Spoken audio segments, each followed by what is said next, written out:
different. This is magnificent, man. And I like this. I enjoyed myself to the fullest, and I can't wait to come back on.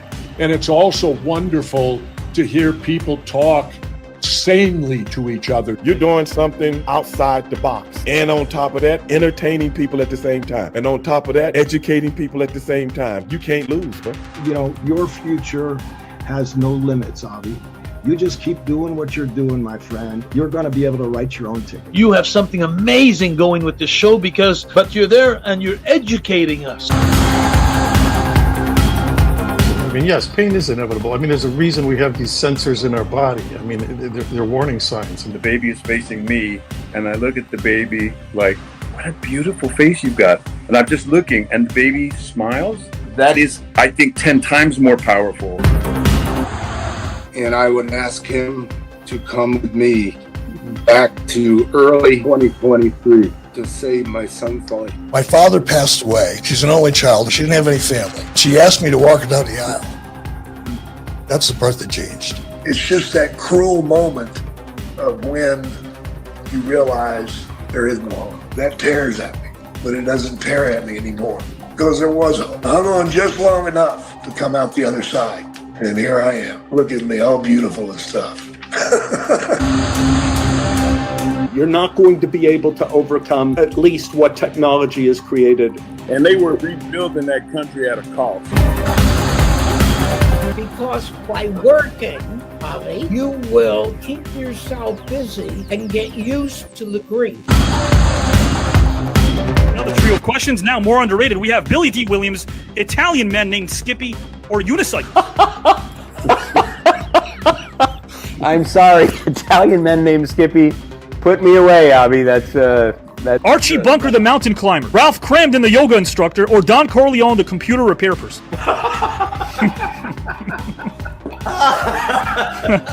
It's clearly an issue with the hard drive. Don Corleone. And how about this? The word bed actually looks like a bed. ED. Then I visited the children, and I would say the adults were at least as enthused to see Santa. Listen, I got a chance to get to know Joe Weider. Joe was like a second father to me. He took me under his wing. I had a blast. I want to dance with somebody. There we go. I'll do it. I do too right now, guys and gals. And you know, real close, despite the fact, guys and gals, that in my opinion, Stevie's the winner regardless. But I'm not voting. We have more. Tom, Don, I'm a true fan. Yo, I never watched all of your movies through, Tom, because they scared the crap out of me. Love y'all, man. Great to meet you. Yeah, Avi, you did a great job.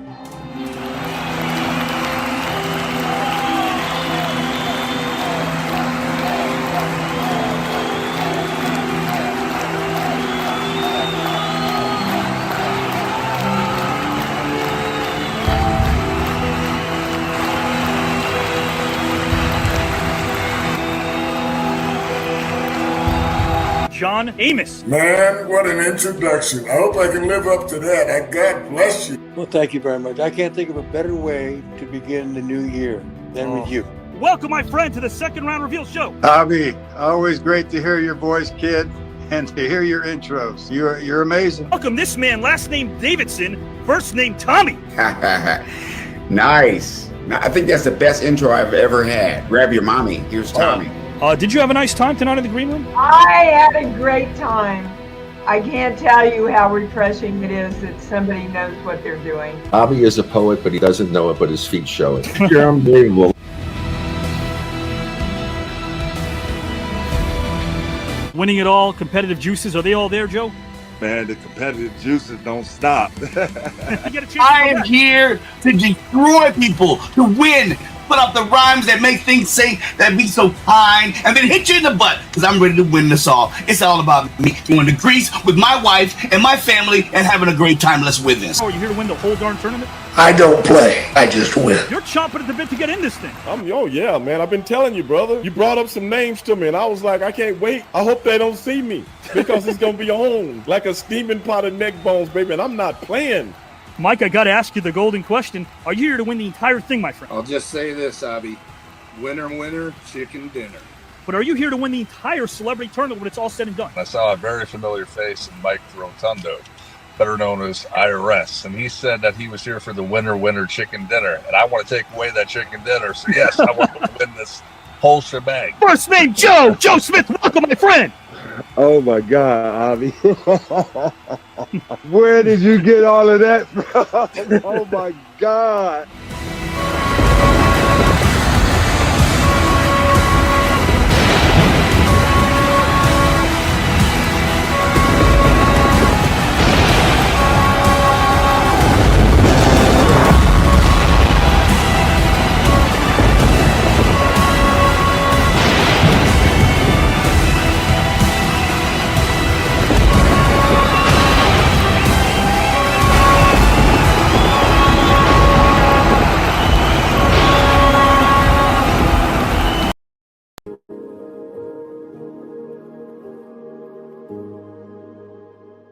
There are those of us who like to venture to the unexplored, to see the beauty in the strange and unknown.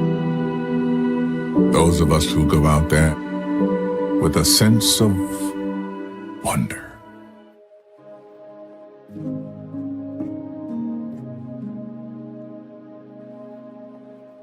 It's the magic of risking everything for a dream that nobody sees but you.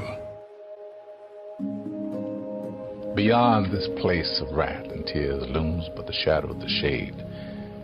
Yet the menace of the years finds and shall find me, unafraid. God, it matters not how strait the gate, how punishment charged the scroll. I am the master of my fate. I am the captain of my soul.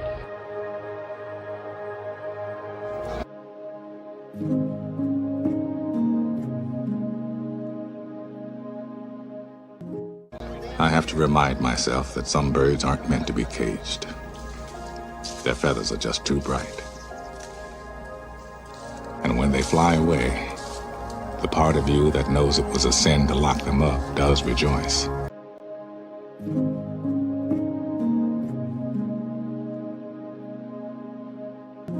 Let me tell you about a voice. The one that whispers. It tells me what's right and what's not, when to leave and where to go. It's not Shakespeare. It does not speak in memorable lines. My inner voice always gives it to me straight. Tells me who my real friends are, when to say yes, when to say no.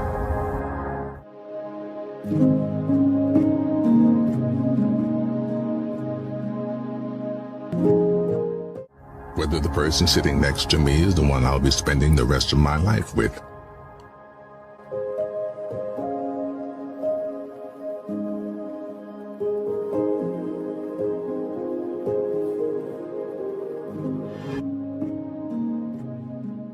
You already know that dedication, hard work, and perseverance gives positive results.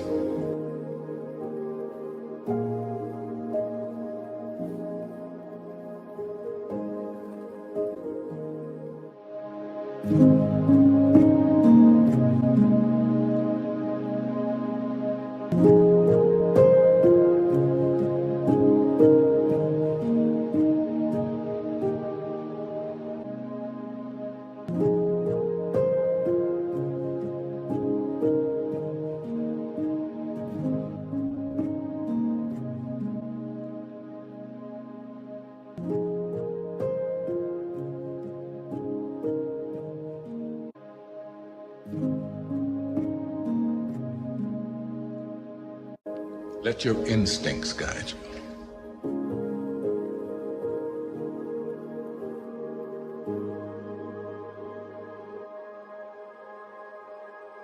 Your 15 minutes are up. You better start thinking of something else.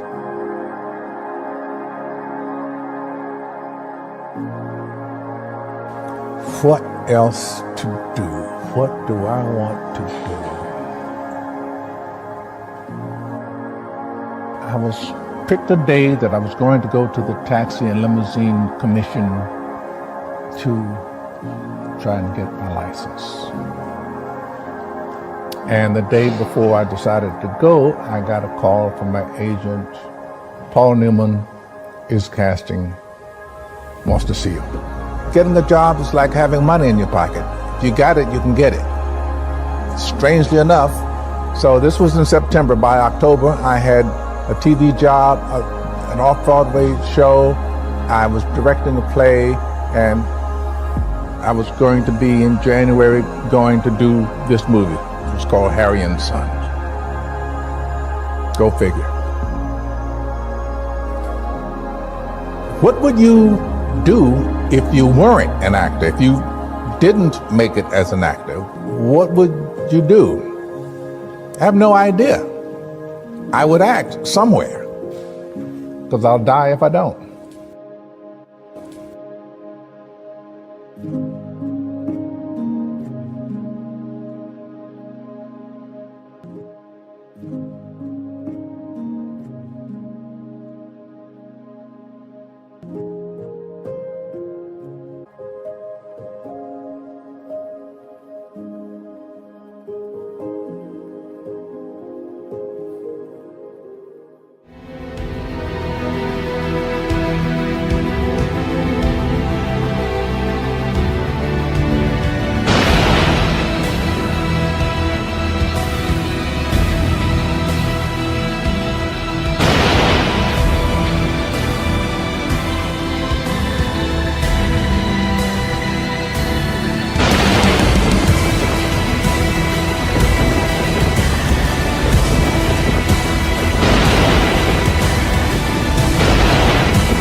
Hi, I'm Rick Barry, a member of the Basketball Hall of Fame and one of the NBA's top 50 players. And I'm really excited to tell you about my new relationship in the broadcasting world with the new network. It's TKN, and a young man named Avi Klein has poured his blood, sweat, and tears into creating this new network and assembling an amazing group of individuals to co-host shows with him throughout the network, covering everything you can imagine. He's assembled artists, authors, film entertainers, legends from every walk of life who are just bringing their knowledge and their experience and their wisdom, and this is amazing. Like in a day and age when our airwaves are just completely oversaturated with false narratives, with social media futility, with craziness, Avi just is I feel like this is a cosmic convergence of what is most important to him, and he's such a stand-up guy. Here, but with a very warm heart for Avi, and thanking him for all the work he's put into creating the new network. For me, I have just a teeny part of this in terms of having a program that's based on storytelling, where I get to share some of my stories with you. I can't even imagine how hard Avi Klein works. He tells me he gets 4 hours of sleep a day, and I actually believe that, because Avi is so passionate, he works so hard, and tune into Avi's network, because there's a lot of jewels that we're going to uncover. There is nothing that was on TV tonight that even remotely rivals what we did on this broadcast. And I really thank your support. I lost my father, and you were the first person to support me in all that, and I thank you so much for that. I am so grateful for our friendship, and you know what? You appreciate things in people that make such a difference. You make each of us feel like we're more than we know how to even thank you. Anyway. It's very respectful, and he really connects with the artists and his audiences. And I felt like this guy's on to something, and I'm proud to be a part of this with him. Avi, congratulations. I don't know anybody that can talk as much as you. Seriously, I thought I could talk. You are unreal. But you do it with class, understanding, professionalism. You're simply amazing. I told you that when I first met you. And you ran off my autobiography. It basically was a book. It was simply fantastic. And to think that you do that every show. The greatest wealth is when you can share it with someone. You can share your victories. You can share your failure. You can express your deepest feelings, but the greatest wealth is to be able to say that I have a friend, and I feel an unbelievable level of wealth, and a lot of that is because I have somebody like you. I don't take this man for granted as a friend. I don't take him for granted as a brother, and I will say that because who knows what tomorrow brings. And I appreciate you for who you are, Del, wholeheartedly. The floor is yours, solo. Well, thank you, Avi. I appreciate that, and the feeling's mutual. I appreciate you for who you are.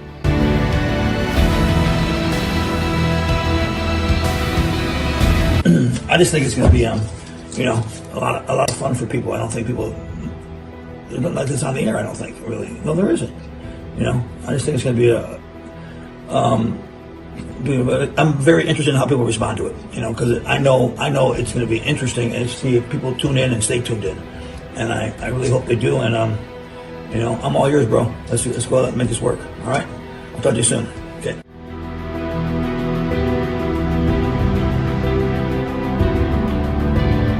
For being you, my friend. I appreciate you and respect you wholeheartedly. That goes double for me to you, Avi.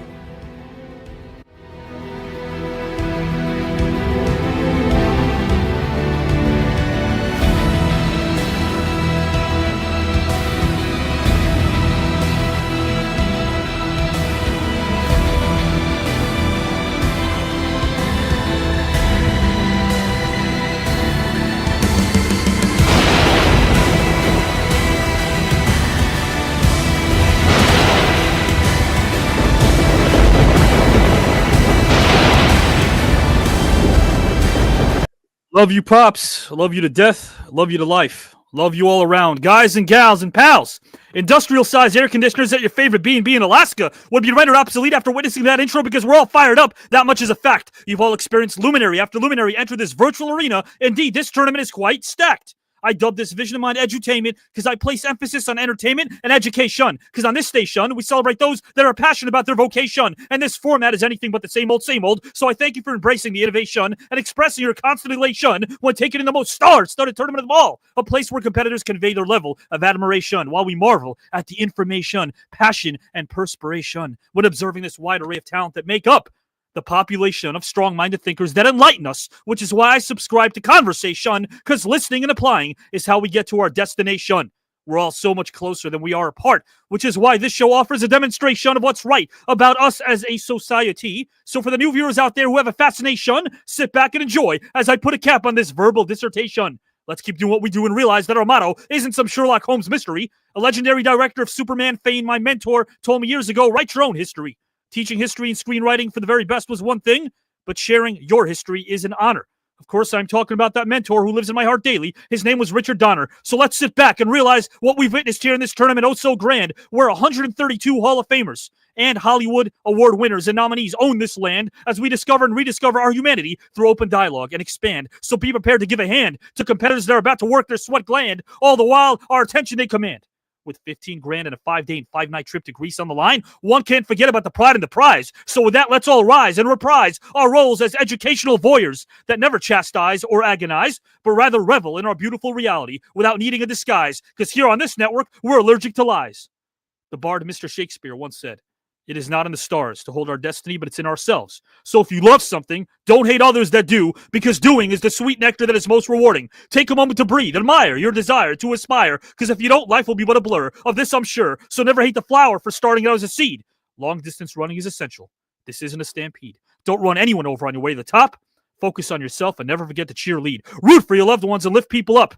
I promise you right now, this human fortune cookie hopes that we've all agreed that positivity is something we can never concede. So, guys, our celebrity judge in the house, and right now, Byron Scott, Jacques Rougeau, Buster Douglas. I'm going to bring them all in, and we're going to get right away, guys and gals. We're going to get underway with topic number 1 momentarily. But first, our celebrity judge. Dear Diary, I speak of the word greatness and revel in its glory. Are we supposed, guys and gals, to acknowledge such greatness through hearsay, fable, or an amazing story? Nope. I've seen greatness in the form of a man that has already broken every record there is to break. If your goal was to beat him, you might wind up sobbing on Ricky Lake. He's an 11-time tag champ, former TV champ, one of the greatest of all time, a WWE Hall of Famer, and one of the favorites to win the largest celebrity tournament of all time. This, the TKN Celebrity Tournament, he might accomplish that feat as well. Trying to outsmart him is like riding a bull on ice in the fiery pits of hell. The man has broken records and has excelled in everything that he has pursued. If you stood in his way or told him no, hate to break it to you, but you're screwed. He's a dear friend of mine and co-hosts, guys and gals, a Hall of Fame show with yours truly. He knows how to communicate with dignitaries, the public, and even those that are unruly. He's the smartest human being I ever met, something exceeded only by his virtues and the size of his heart. If Russo challenges him again, this man will put him out of business like good old Kmart. What else is there to say? A lot, but be it as it may, let's welcome a man that is a true classic, like a Chef Gordon Ramsay filet or a William Shakespeare play. I can hear you all headbanging as if you're listening to some mid-90s Green Day, so put your hands together for a legendary human being and friend. Last name, Ray.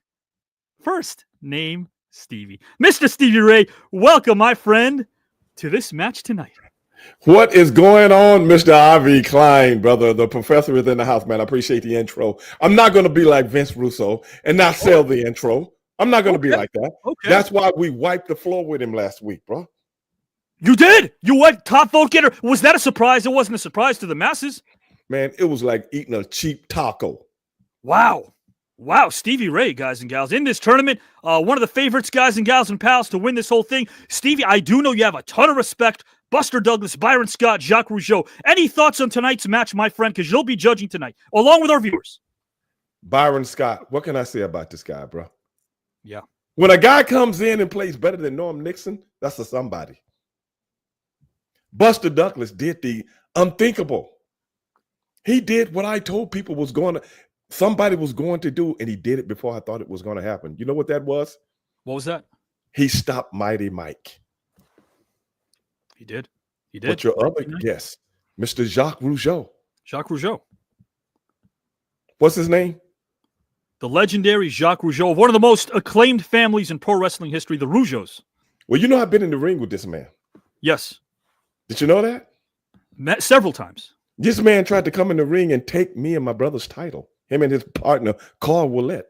Oh, that's right. Yes. Yes. I got a lot of respect for him. Yes, sir. But let's see how good he is tonight. Guys and gals, Jacques Rougeau. He's hearing it from Stevie Ray. Stevie tells him. I want to know how good he is tonight. Really? Yeah. I knew how good he was tonight when he got in the ring with us. But I want to see how good he is tonight. Will Jacques Rougeau captivate Stevie Ray? That remains to be seen. I think he lost a step. Jacques Rougeau, guys and gals, again, listening to Mr. Stevie Ray, who's live with us right now. And guys, rest assured, 2.5 million strong. We're proud of that. Again, it took us only 11 months. We're not bragging, maybe a little bit, but we are happy that you guys and gals and pals appreciate this tournament, because I dub it the sport of the mind. That's what it is. But it's competitive camaraderie, guys and gals. At the end of the day, it's edutainment personified, and close to 70,000 subscribers in just under 10 months. We're hot right now. We got the studios calling about this tournament. Last year, they didn't believe in it. Now I say, ha! Thank you, guys and gals, for making it what it is. Mr. Stevie Ray, one of the top contenders. He's already in the second round. He's going to be judging tonight. I'm going to put you backstage momentarily, my friend. Cool. Guys, the legendary Stevie Ray. And Byron Scott has a friend that wants to say hi to him tonight. I want to surprise Byron, so he's got a buddy who's going to say hi. But I'm going to bring in the luminaries right now, along with Stevie, guys and gals. When Stevie Ray's already on the show, you got to be talking. You got to be talking, guys and gals, because Stevie Ray will always give it to you straight. That's why it's Straight Shooting with Stevie Ray every single day. Guys and gals and pals, the real voyage of discovery consists not in seeking new landscapes, but in having new eyes. The true secret of happiness lies in taking a genuine interest in all the details of life. These sentiments all apply when speaking of our next participant, because to know him is to see his heart. In a world filled with questions, it's quite comforting to know that there are simple answers when it comes to certain people. For instance, this man's honesty. this man's integrity and his word, his passion and compassion. There are no questions when it comes to all of the above, because he's a quality human being. I've always stated that for the men out there, it's always a story about fathers and sons, right? Well, guys and gals, it is a story about fathers and sons. And as I see him in the back, right now watching, I hope he appreciates the following, guys and gals. This, guys and gals, is the one and only Jacques Rougeau.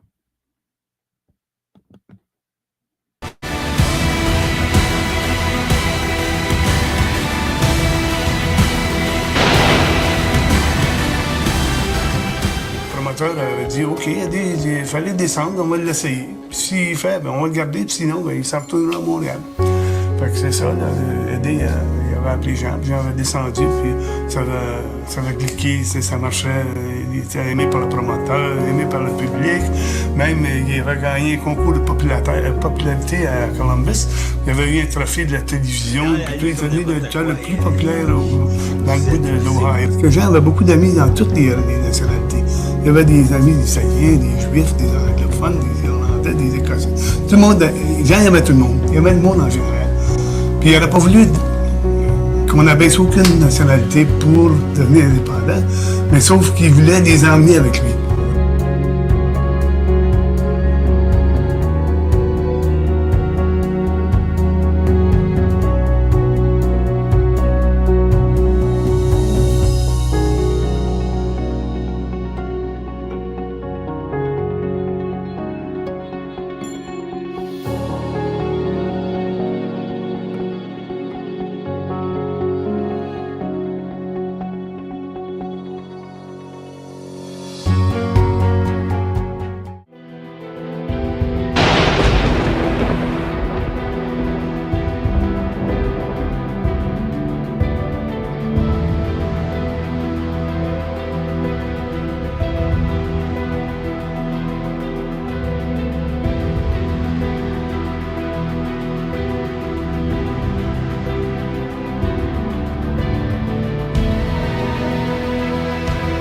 Contrary to all the other managers that would come on the air and they would say, let me tell you something.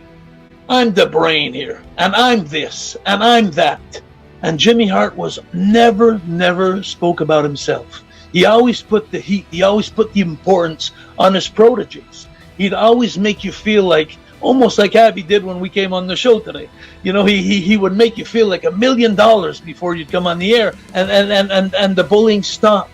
And for a week it stopped. And so when the man called me at home to go see him, he told me, he says, Jacques, he says, I just want to tell you something. A girl is smiling now. She's laughing. She takes the bus. She doesn't want me to go and get her at school anymore.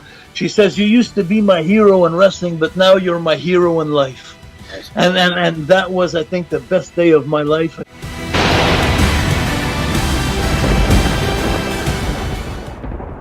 Obviously, guys and gals and pals, to know Jacques Rougeau is to appreciate Jacques Rougeau. Guys and gals, he is a class act and has a heart of gold. His father was his hero and he experienced something unique when he was just 11 years old. He accompanied his father, who had a broken tibia, to the ring against Tarzan Tyler, but even as a youngster, he sold. Imagine being privy to your father's grudge matches against Abdul the Butcher, a dastardly heel, who in the ring would bring the doom and gloom, only to find out that he's chatting it up with your dad in your house in some other room. This is due to the fact that this participant grew up part of pro wrestling royalty. 4 generations, guys and gals, 4 generations of legends that started with his great uncle. How about that for loyalty? At 17 years old, despite his father not being receptive, he asked his mom for $350 and went to Calgary to train for Stampede. The territories awaited, so in 78 he went somewhere that required speed, but indeed his father would not have agreed. Louis Laram suggests that he wrestle in Mexico. The altitude and language barrier were challenges, but it helped him get into great shape, and he learned to do his infamous back flip. As athletic as he was just as entertaining on the mic with a quip. On-air showmanship, yet he maintained his honesty and would always shoot from the hip. Georgia, Alabama, Memphis, all stops where he would own his craft, as he would continue to excel. Whether it was brother Armand or Raymond, he would always gel with just about anyone and go bell to bell with athletic, guys and gals, stories in the ring, which were quite the stories he would tell, as he would help others propel. In 85, the WWF came calling during their heyday. For nearly a decade, he would become a top talent there, a definite mainstay. He won the IC title from the great Bret the Hitman Hart. He always knew how to reinvent himself and have a clean start. Legendary feuds with the Big Boss Man included a storyline stint at an NYC jail. Later on, he and his partner Carl would win the tag titles 3 times, as they always seemed to prevail. around the time we remember him in WCW. He would do that only a handful of people, guys and gals, would always do in history. Only a handful of the following would do the same in history. He pinned Hulk Hogan clean in the Molson Center. The reason for this is no mystery. It's because he's a class act, and he and his family are so respected, and that is well-deserved. Let's not forget something that many who have seen the man behind the persona have personally observed. He's helped many kids, as his fight against bullying and discrimination is one reason why he's an absolute gift. Let's put our hands together, guys and gals, and give him quite the lift. Let's take our time. No need to be swift. His courage, guys and gals and pals, is consistent. You can rely on it like a Michael Jordan free throw. Helping kids who've been bullied is his canvas, more beautiful than any Van Gogh. He's in the second round of this star-studded tournament where he'll be sure to bring the gusto. All of you watching always bring his name up, and rightly so. He's a friend that I appreciate fully, as his class is something we will always see him bestow. He's sincere and genuine, and can also make you laugh like a mid-90s Ray Romano. They know his name around the world, from Glasgow to Monaco to Kosovo to Moscow. Even in the wintertime, his smile can melt the snow. So why don't you all grab a gyro and a glass of Merlot? That may not be a good combo, but regardless, I can tell you all that you're feeling quite gun-ho, as his impact is quite the presence, like Arnold Schwarzenegger kicking butt in Commando. Who am I bringing in? Guys and gals, the mystery's no history. In a second, you'll know. You all might have figured it out. This isn't a whodunit like Hitchcock's Vertigo, so get up and enjoy this ride like a Texan in a rodeo. Have you put the pieces together and figured it out like a common game of dominoes? All the love to overflow as this Scorpio welcomes back a legend of a human being and friend. First name Jacques, last name Rougeau. Welcome, my friend, to round number 2, my friend. Abby, you're too much. You're just too much. You gotta send me that clip there. I gotta put that on my social media. So that's awesome. Wow. I gotta tell you, Jacques. Wow. You know, I'm speechless. You know, very seldom I'm speechless. But you know, what I hold the most out of all this is my dad. The things that you brought up with my dad, and you know, there's something you got to know about my dad, Avi, is my dad was living in the shadow of Johnny Rougeau, who my uncle Johnny was the prime minister's right-hand man. He was he owned the biggest club in Montreal where big singers like Michael Jackson and a lot of them came to sing in Montreal at the Macambo. My Uncle Johnny was the president of the Junior Hockey League, and my Uncle Johnny was there because every time there was pressure, problems, or anything, he'd pick up the phone and he'd call my dad Jacques. And my dad was, you know, he was such a great man. And when I've been around the world, traveling around the world, and I heard old timers with cauliflowers come in the dressing room and say to me, like, you know, hey, you know, your dad is a tough guy, you know, and a real tough guy, because my dad was the real tough guy. When there was problems in the wrestling organization that my uncle owned, it was my dad that would settle the problems. But my dad was the man that was always sitting down, not a word, not taking any attention. He so loved, my dad. You have no idea how my dad was loved. And when you brought that up today, it just touched me so much, Abby. Thank you so now much. we get a bit of an idea, because now our viewers are touched as well. And as Jacques, as you know, they're the unsung heroes of everything we do over here. We're happy once again, guys and gals and pals. We're on YouTube right now, 53 other pages, but pretty soon, hopefully, with some of those studios out there who are trying to pick us up. They're doing that because of men like you, men like Byron, men like Stevie Ray, guys and gals and pals, men like Buster Douglas, men that are a part of this network that represent something good. Again, it's a story about fathers and sons. I lost mine recently. You lost yours 5 years ago. They're still with us today. But I got to ask you the question, Jacques, before I bring Byron Scott, who's coming up next. Jacques, are you here to win the entire tournament, my friend? I'm realistic about all this. You know, there's so many great men and women on this show that I'm going to fight to go as far as I can. But I'm so impressed week after week. And as you know that, and everybody knows that when I'm not on the show, I'm following it, and because I'm getting educated, and I'm so much entertained. So Appreciate I'm really, Avi, what you have accomplished is absolutely amazing. I've said it, I'll say it again. I'm in good company. I'm in good company. You have the most entertaining show that I've ever watched. I never thought I'd be watching a show every Saturday night for 3 hours with you, and there I am religiously. So I just want to say that I want to win this. I want to go to Greece with my girlfriend and all that. But more than that, I want to thank you just for the ride. The ride is absolutely amazing. Well, I'm glad you're a part of it, my friend. I'm glad I got to know you as well. And you're here tonight. I know you're ready to go, my friend. I will put you backstage momentarily and bring you right back. Thank you. Guys and gals and pals, a legend of a human being, a legendary pro wrestler, and so much more, Jacques Rougeau. And guys, as I bring in Byron Scott right now, I want to give this man his due, because I'm getting to know Byron, class personified. Basketball, right? Basketball. What could that expose? Well, it exposes character. You can't lie in basketball. Novelist George Orwell once famously said at age 50, every man has the face he deserves. If that's true, then our next participant has piled up his fair share of merit. Real generosity towards the future lies in giving all to the present. And this man has done just that.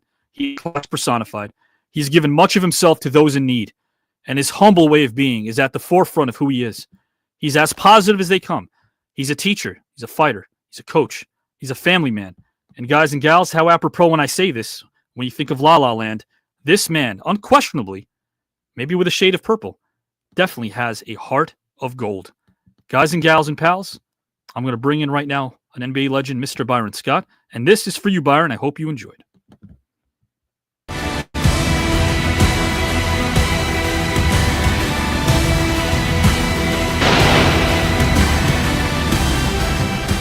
So let me tell you a little bit about him.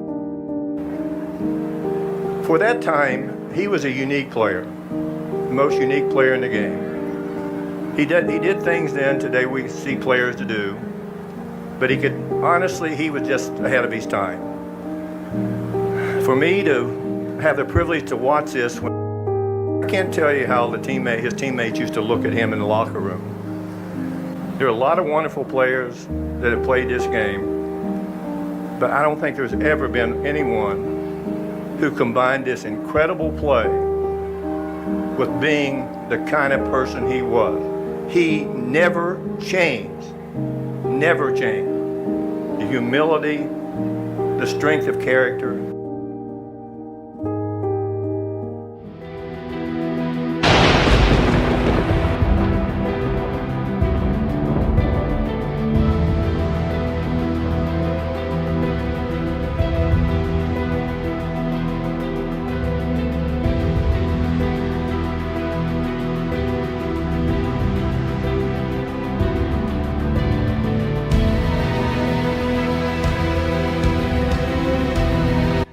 It was a point in time in his career where he was stripped of his world championship because he wouldn't go to the war and fight, and he had some great reasons of going. He said, "They never done nothing to me, so why I'm gonna go over there fight over there for you when you won't fight over here for me as an African American?" My way of being able to get out of the ghetto or get out of Inglewood, California, which was the hood, Sure. back then. So I knew through athleticism and through being an athlete that I had a chance to get out.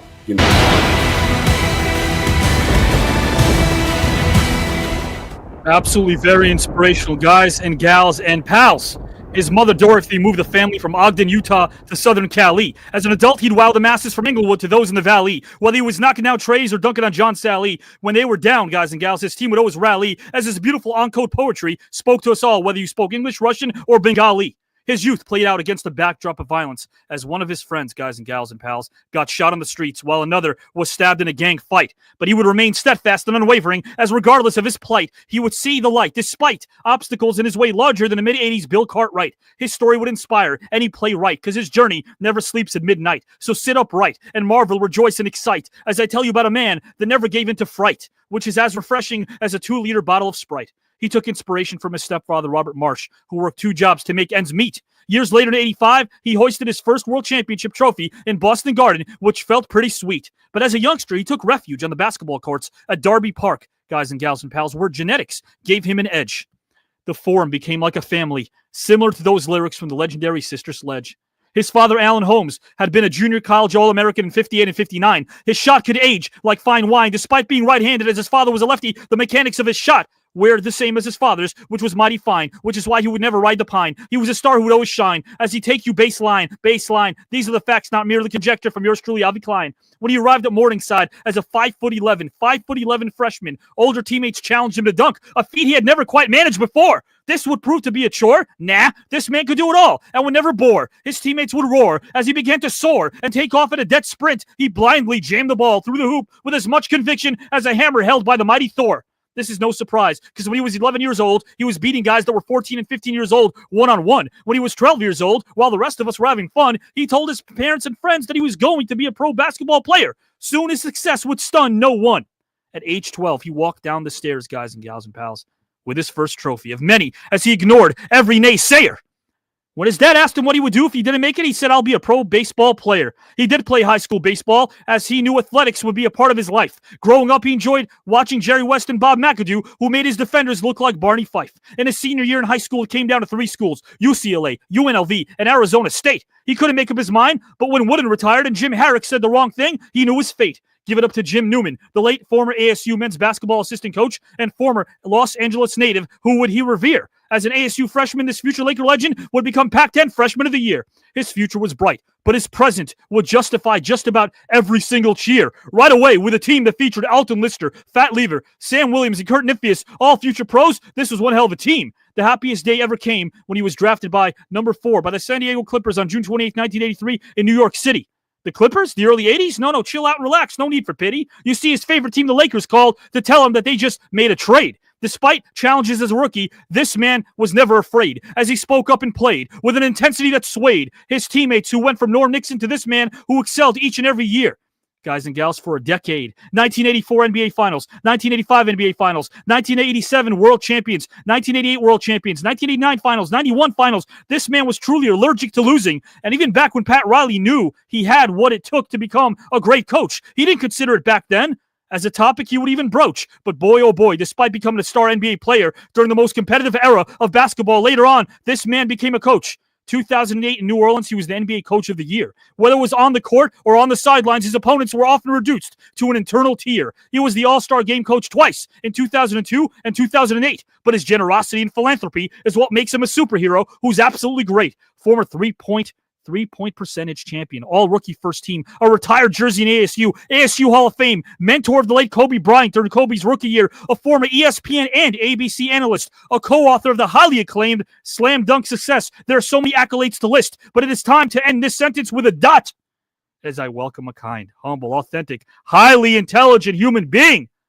First name Byron, last name Scott. Welcome, my friend, to round 2 of the tournament.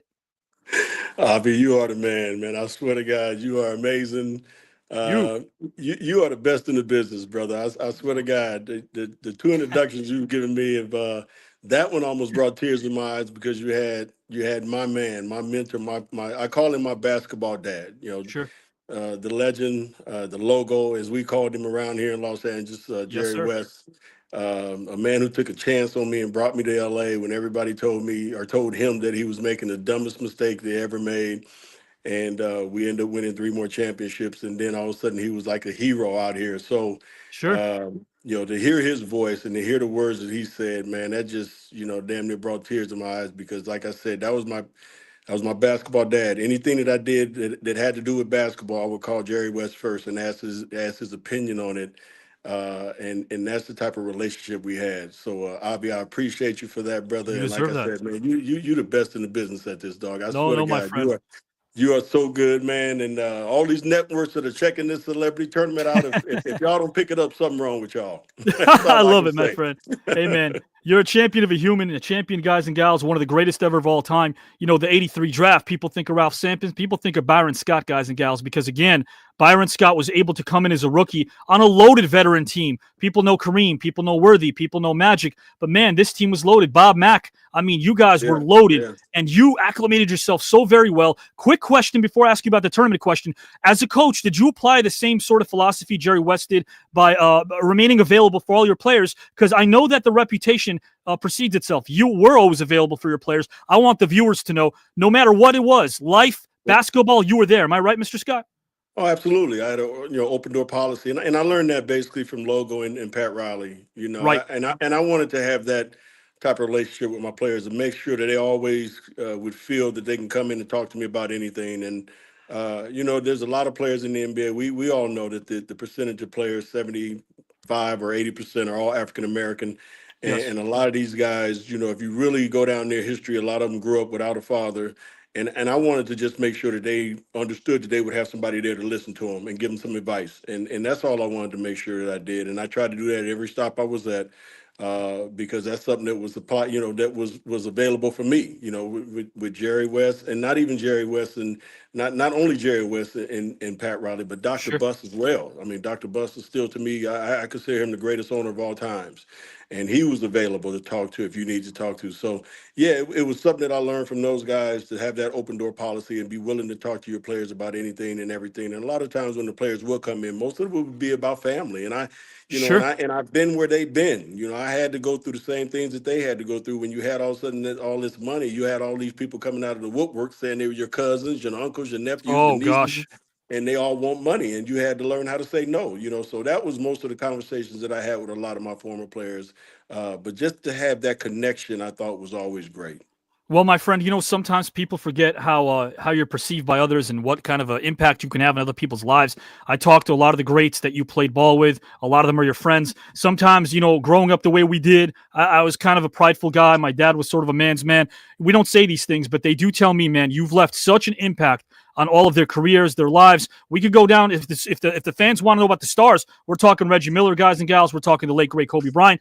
This man mentored so many players, my friend. You really did. So. Well, I mean, I appreciate that. And those two that you just mentioned right there are two guys that I love to death, man. I love those guys like brothers.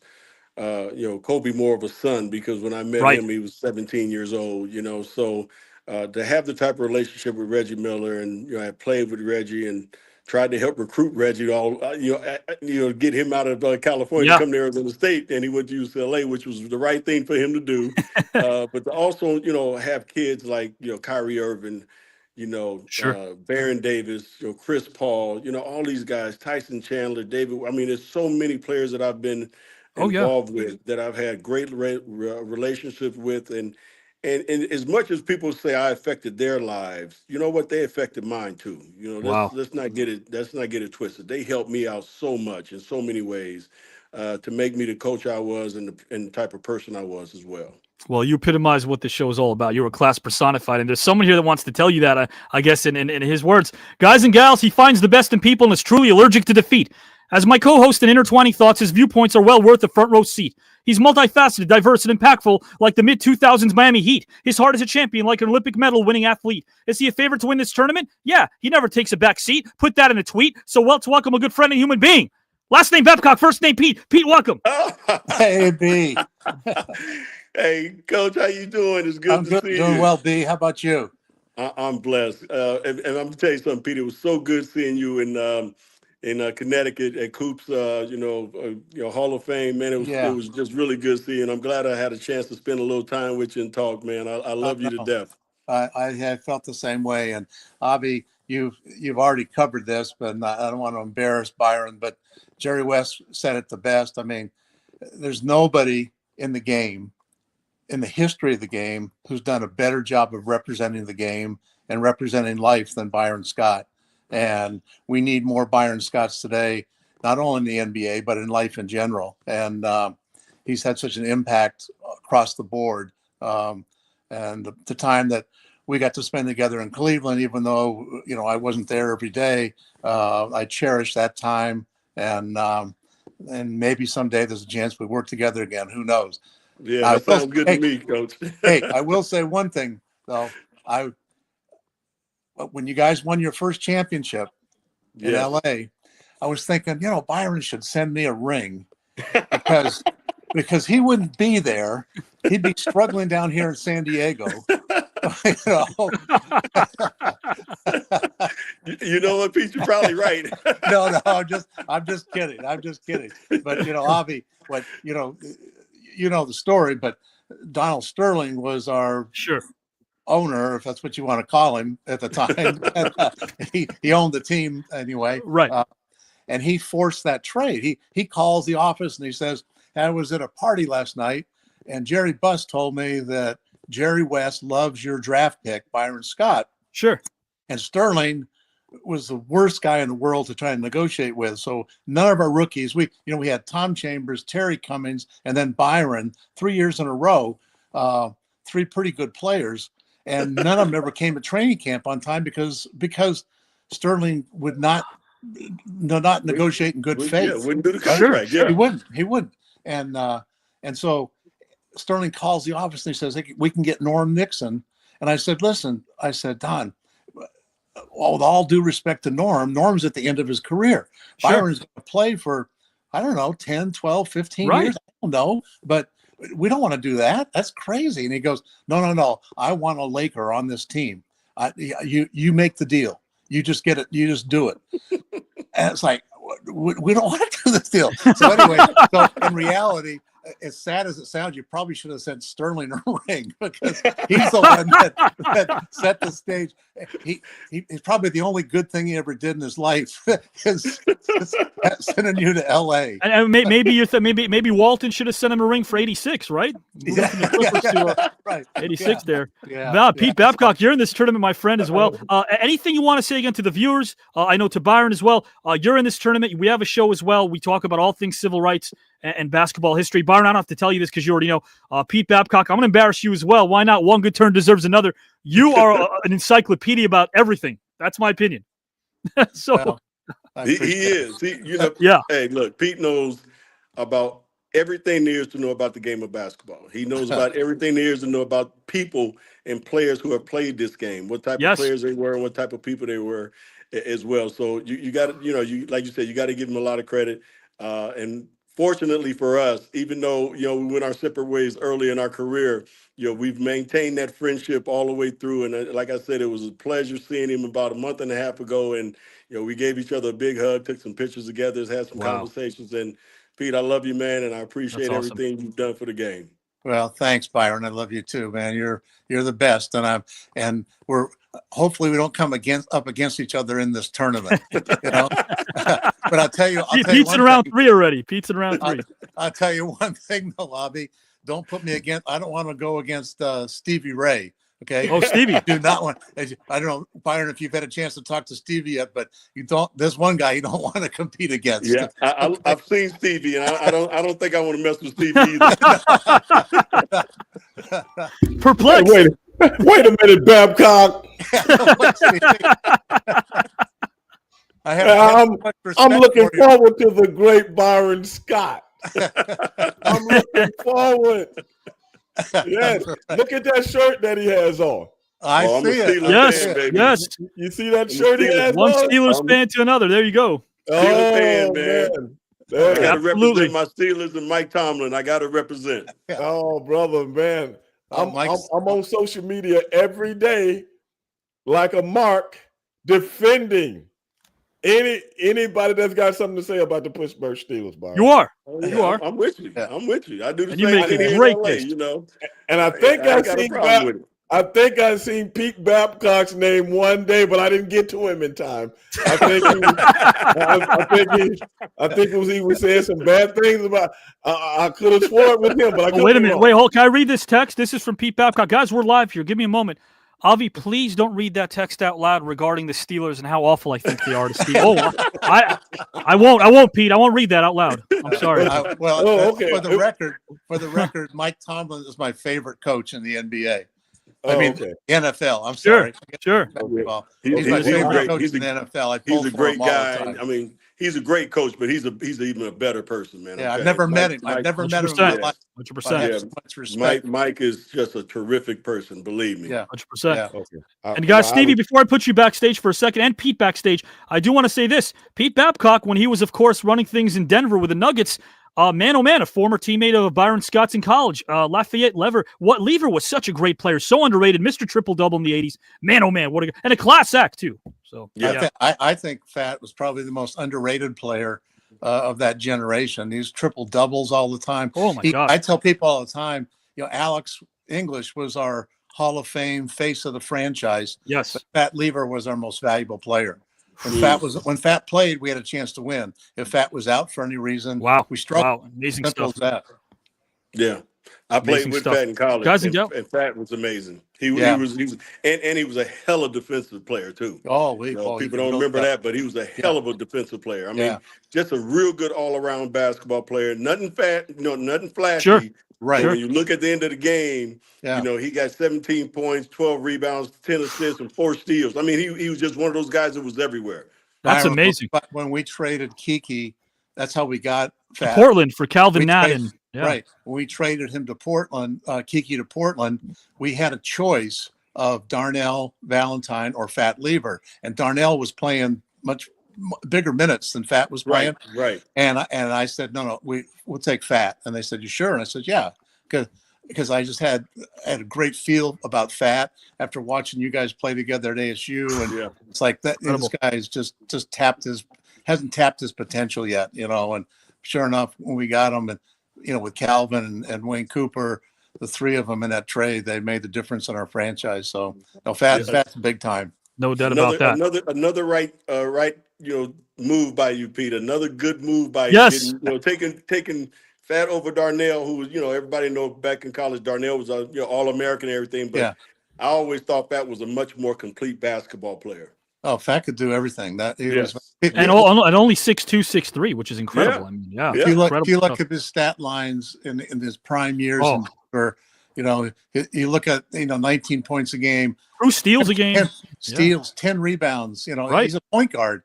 But he, one of the leading rebounders at the guard position, steals, assists. No doubt. They're off the chart. And I guess he blended well with Denver because another superstar like Alex English, when people looked at the box score at the end of the night, they forgot this guy had 35 points. He did it in such an understated way. Yeah. But man, oh man, a great team. Guys and gals, of course, at the helm was Mr. Pete Babcock. At the helm tonight as a judge is Mr. Stevie Ray. I'm going to put both gentlemen in the back. Thank you again. Man, oh man, Stevie Ray, Pete Babcock, guys and gals. Incredible. Byron, good to see you. You too, Pete. Always a pleasure. We'll catch up sometime soon, okay? Yes, sir. Yes, sir. Okay. All right. Thank you, my friend. Appreciate you, Pete Babcock and Mr. Stevie Ray. I guess I'll ask you the question before I bring in the legendary Buster Douglas right now. My friend, you've been to Greece. You won a championship there. 15 grand on the line. It might even increase. 5-day trip to Greece. Are you here to win the entire thing, my friend? Avi, I'm even more excited now. You know what I'm saying? Okay. After everything that we just talked about, hearing the Logo's voice, that inspiration that he just gave me, man. My wife hasn't been to Greece. I've been there, and I want to take her back and let her see a great time. Man, I'm so hyped up about this tournament. Bring whoever on. You know what, Stevie Ray, I'm even ready for you. Bring whoever on right now. I'm ready for anybody right now. Let's do this. I love that, guys. A champion like Byron Scott, a champion like Stevie Ray. We're all ready to go. I'll put you backstage momentarily, my friend. Yes, sir. Guys, what a man, right? NBA legend, Hall of Fame human being, Hall of Fame talent. And again, Stevie Ray, Pete Babcock, you never know who's going to show up. Byron Scott, the legend, Jacques Rougeau, one of the greatest, again, kindest human beings that I know, true friend, and one of the greatest wrestling dynasties, the Rougeau name. And right now, guys and gals and pals, let's also bring in an absolute legend. Some say he stunned the world. Not to him. He had a strategy and he followed it through. Guys and gals, our next participant is a man that stands for what's right. His vast array of efforts and contributions to those in need epitomize the essence of who he is. This man's fresh of breath air, and he's also as honest as they come. He's direct, he's positive, he's sincere, he embraces life. He's given and continues to give back as his philanthropy work never goes unnoticed. And guys and gals and pals, he also so happens to be not only a champion in the ring, but a champion outside of it, as he champions those that don't have a voice, the youth of this country. Guys and gals and pals, please take a look at the one, the only, Mr. Buster Douglas.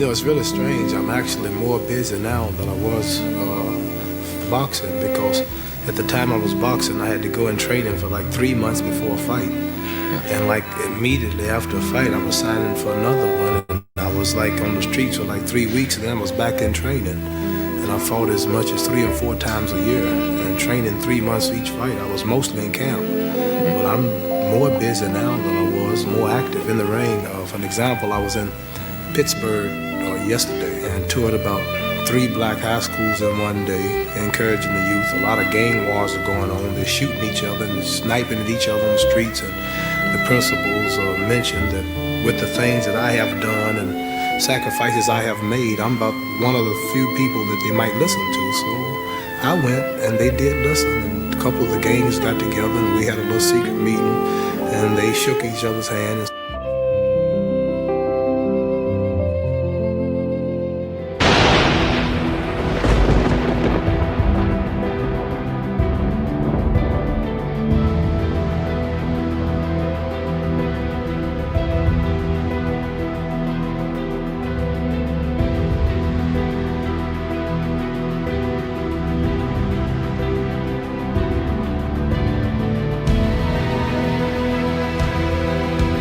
It'd be fight him or fight me.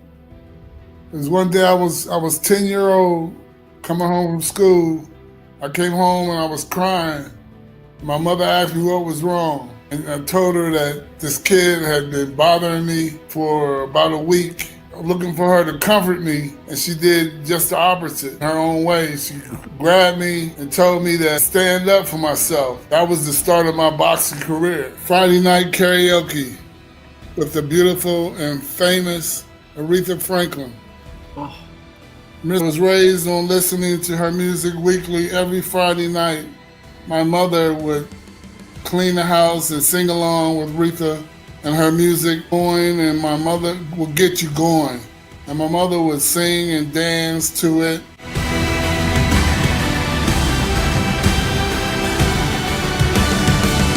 You guys remember round one when Buster advanced to round two? He really inspired us, and that's, again, what the show's all about, guys and gals and pals. If somehow through this device we have in front of us we can connect with another human being, or plural, human beings, why not? We're proving society wrong. We don't have to be divisive. No way. The talking heads can do that. What we're here doing right here, right now, guys and gals, is having a lot of fun. Competition ain't a dirty word. Everybody wants to win. Little fun smack talk, no doubt about it. But at the end of the day, guys and gals, strangers walk in as just that, and they leave as friends. That's what it's all about. Both, guys and gals, to parents William and Lula. He grew up in the Linden neighborhood of Windsor Terrace in Columbus, Ohio, years before he lit up the screen by beating people clean, as cool and composed as the mid-50s James Dean. His father was a professional boxer who won 32 of 42 by KO and lost only 16. His greatest inspiration was Muhammad Ali, a legend with a legacy that never sits on some shelf. This participant was bullied as a child until his mother, Lula Pearl, told him to stick up for himself. At age 10, he started boxing, guys and gals and pals, for the Blackburn Recreation Center under the tutelage of his dad. This was years before his infamous battle, which was the boxing version of Stalingrad. While excelling in boxing, he also played football and basketball through elementary and junior high. He never gave up, as the odds he would defy. As the world watched from Dubai to Shanghai to Uruguay, through his amateur boxing career alone, he accomplished so much. A 3-time Golden Gloves champion, a 3-time Ohio State Fair champion, and participation in the Junior Olympics of 1975. He wouldn't merely survive, but he would thrive against all contenders, as he would deprive his opponents of victory when he would arrive on the scene to kick butt, and he watched it all go down live. This man could have easily turned up pro, as Lyndon McKinley High School in Columbus, Ohio, was ranked number 2 in the entire nation. They were quite the sensation as they won the 1977 state championship, much to the elation of the jovial fans in attendance who showed their appreciation, as this man would cement his reputation as one of the all-time greats, as a human being alone through his generosity towards the entire population. Long before he made a proclamation and long before his first publication, he would print his story, which spoke of validation and appreciation. After high school, he played basketball for the Coffeyville Community College Red Ravens in Coffeyville, Kansas from 77 to 78, where his opponents were overwhelmed like a New Year's Eve tourist attempting to get comfortable in Times Square. 17 years old, guys and gals, he was 6 feet and a power forward, which is quite rare for those unaware. He's in the Coffeyville Community College Men's Basketball Hall of Fame, yet boxing called his name, and he was eager to prepare. He made his debut on May 31st, 81. He defeated Dan O'Malley in a 4-round bout. There was no doubt he was about to go on a drought, as he won his first 5 fights, enveloping and smothering his opponents like the original Blob. Soon thereafter, he defeated the former heavyweight champion and Hollywood star Randall Tex Cobb. Other big names fell as they faced him, such as Trevor Berbick and Oliver McCall, which meant that his next fight would be one that he made, guys and gals, and made him. A fight we'd remember for the entire decade. Many would have prayed, but he and Coach John Johnson had a strategy to ensure the fact that he would make the grade. Yes, ladies and gentlemen, I'm talking about defeating the absolute greatest in his era, Mike Tyson. He went at him with strength and stamina that would last even a 14-ton bison. Using his 12-inch reach advantage to perfection, Tyson was in a rut due to many jabs everywhere, including the gut. This was the most punishment he ever absorbed, so much that his left eye was swollen shut. The 37-0 Goliath named Mike Tyson was knocked out as this man gave him his first loss. He won, became undisputed champion of the world, as we realized he was now the boss. He's a longtime philanthropist and mentor. He was funded, guys and gals, housing for homeless families and scholarships for gifted students or broken homes. He was welcomed, guys and gals, for all of the great work he's done outside of the boxing ring. He's also welcomed wayward youth into his home. He's provided parental guidance and supplied their everyday needs. I salute him for his heart, authenticity, and countless good deeds. So put your hands together with about as much enthusiasm as you can muster and give it up to a kind, humble, talented human being. Last name Douglas. First name Buster. Mr. Buster Douglas, welcome to round 2 of the tournament, my good friend. Thank you. Thank you so much. I appreciate you, brother. How you doing? I'm doing great. Excited about this event. Yes. I'm excited too, my friend. And you know what? I know that Greece is on your mind. 15 grand if you win this whole thing. 2 out of 3 advance tonight. The top 2 vote getters. I don't vote, Buster. We got Stevie voting. His votes are worth 5. We also, guys and gals, have another judge in the back. His votes are worth 5. And of course, guys, your votes are worth 1. Buster, are you here to win the entire tournament, my friend? Yes, I am. Here to go all the way.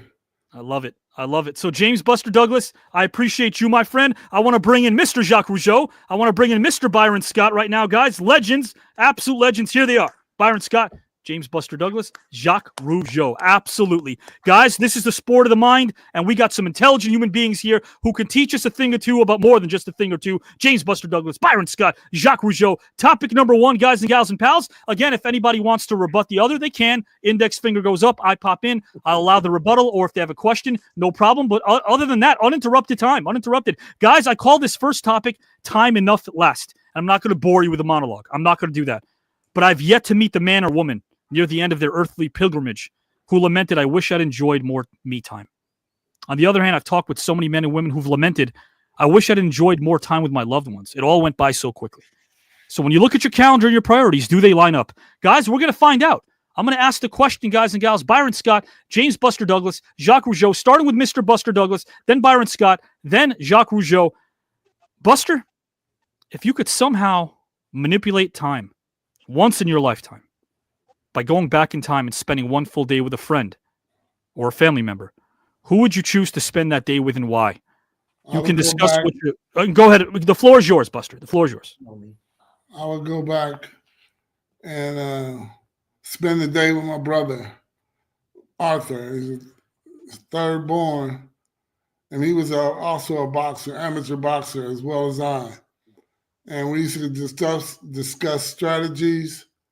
We would spend the whole day together, really. You know, wake up in the morning, have breakfast, then go out and do our chores and come back and just have a moment to reflect and just talk about him being in, you know, our boxing experiences.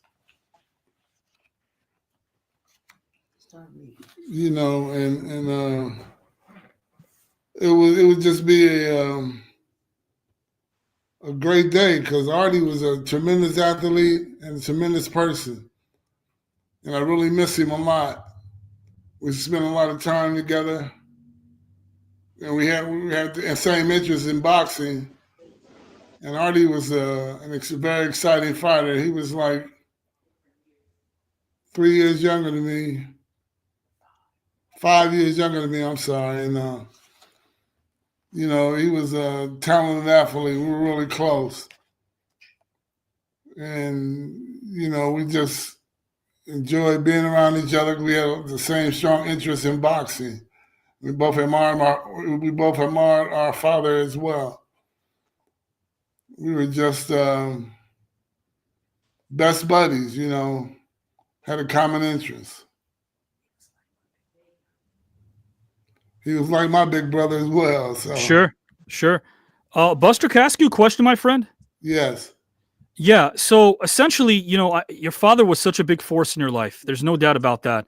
And you've always, you know, spoken about how he was someone, again, that taught you not just the ins and outs of boxing, but the ins and outs of being an adult and being a man. And I loved hearing all about that. There's so much that I want to talk about. There's a 12-year-old kid who stands in front of his bathroom mirror. He's checking out his face. He's deciding who he is. His old man is out on the road with a wool cap tugged over his head and combat boots on his feet. Right? He's growling. He's tearing up the dawn with punches as he goes. You had a great game plan. And when you sat down, Buster, when you sat down and described that fight that you had with Mike, you were motivated. But you're also motivated to know people. Would you say that it's as inspirational and as rewarding and as thrilling to help the youth of America the way that you do today as it ever was beating an Iron Mike Tyson? Most definitely. I can see the impact that my father worked as being a child growing up in Columbus, Ohio, coming up through the Parks and Rec Center, city of Columbus. You know, I can see my father's work today from grown men that were children back then that looked up to my father and how much of an impact he had on their lives. And it's just truly a blessing to have experienced that because I know how powerful, how much he meant to me.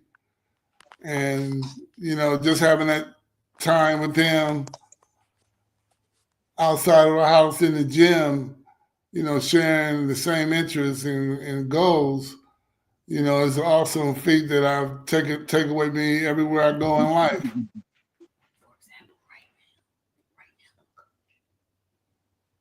What you do today, and I'm going to kick it over to Mr. Byron Scott in a minute, guys, right now, but what you do today for the youth, I just want to let the masses know, in the Columbus Parks and the Recreation Center, the way you mentor, the way you counsel children, the way you're part of the center's amateur boxing league, which was the same program that you grew up in, and now here you are giving it back and paying it forward.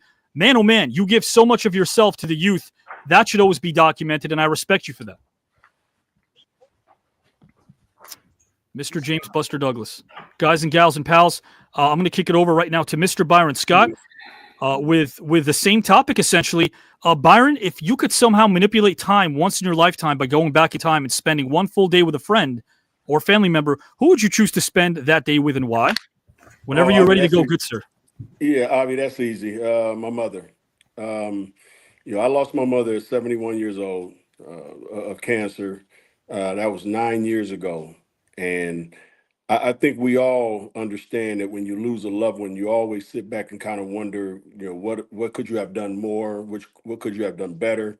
My mother was my rock, man. My mother was just an unbelievable person, very giving, very motivating, a very positive person. When my dad asked me about if I was going to be in the NBA, if I didn't make it to the NBA, what was I going to do? And I said, I'll be a Major League Baseball player. My mom said, my baby going to play in the NBA. It was just that she was just that matter of fact, because that was my dream. So if I had another day where I knew I could spend with her and I could say my proper goodbyes, because she passed away, Avi, when I was taking a nap, getting ready to coach a game. And my wife, at that time, my fiance, came up to the room because my sister tried to call me, and I always turn my phone off on game day to just get ready. And my wife now came up to the room and was like, April's trying to call you. And as soon as she said that, I knew my mom was sick because I was spending as much time as I could with her at that particular time. As soon as she said that, I just went into a, no, I this can't happen. This can't happen. I called my sister and she said, yeah, mom passed. And I went ahead and went to the game and didn't let anybody know, coached that night, came back home and got ready for practice the next day. And then the word kind of got out. And I tried to keep it to myself as much as possible because I wanted to kind of continue to work, but that was hard. But the thing that I would love to do is just sit beside her, with her in my arms, and just talk about life in general and some of the rules that she said to me. One was always to treat people the way you want them to treat you. That was one of the first rules she told me when I signed to go to the NBA.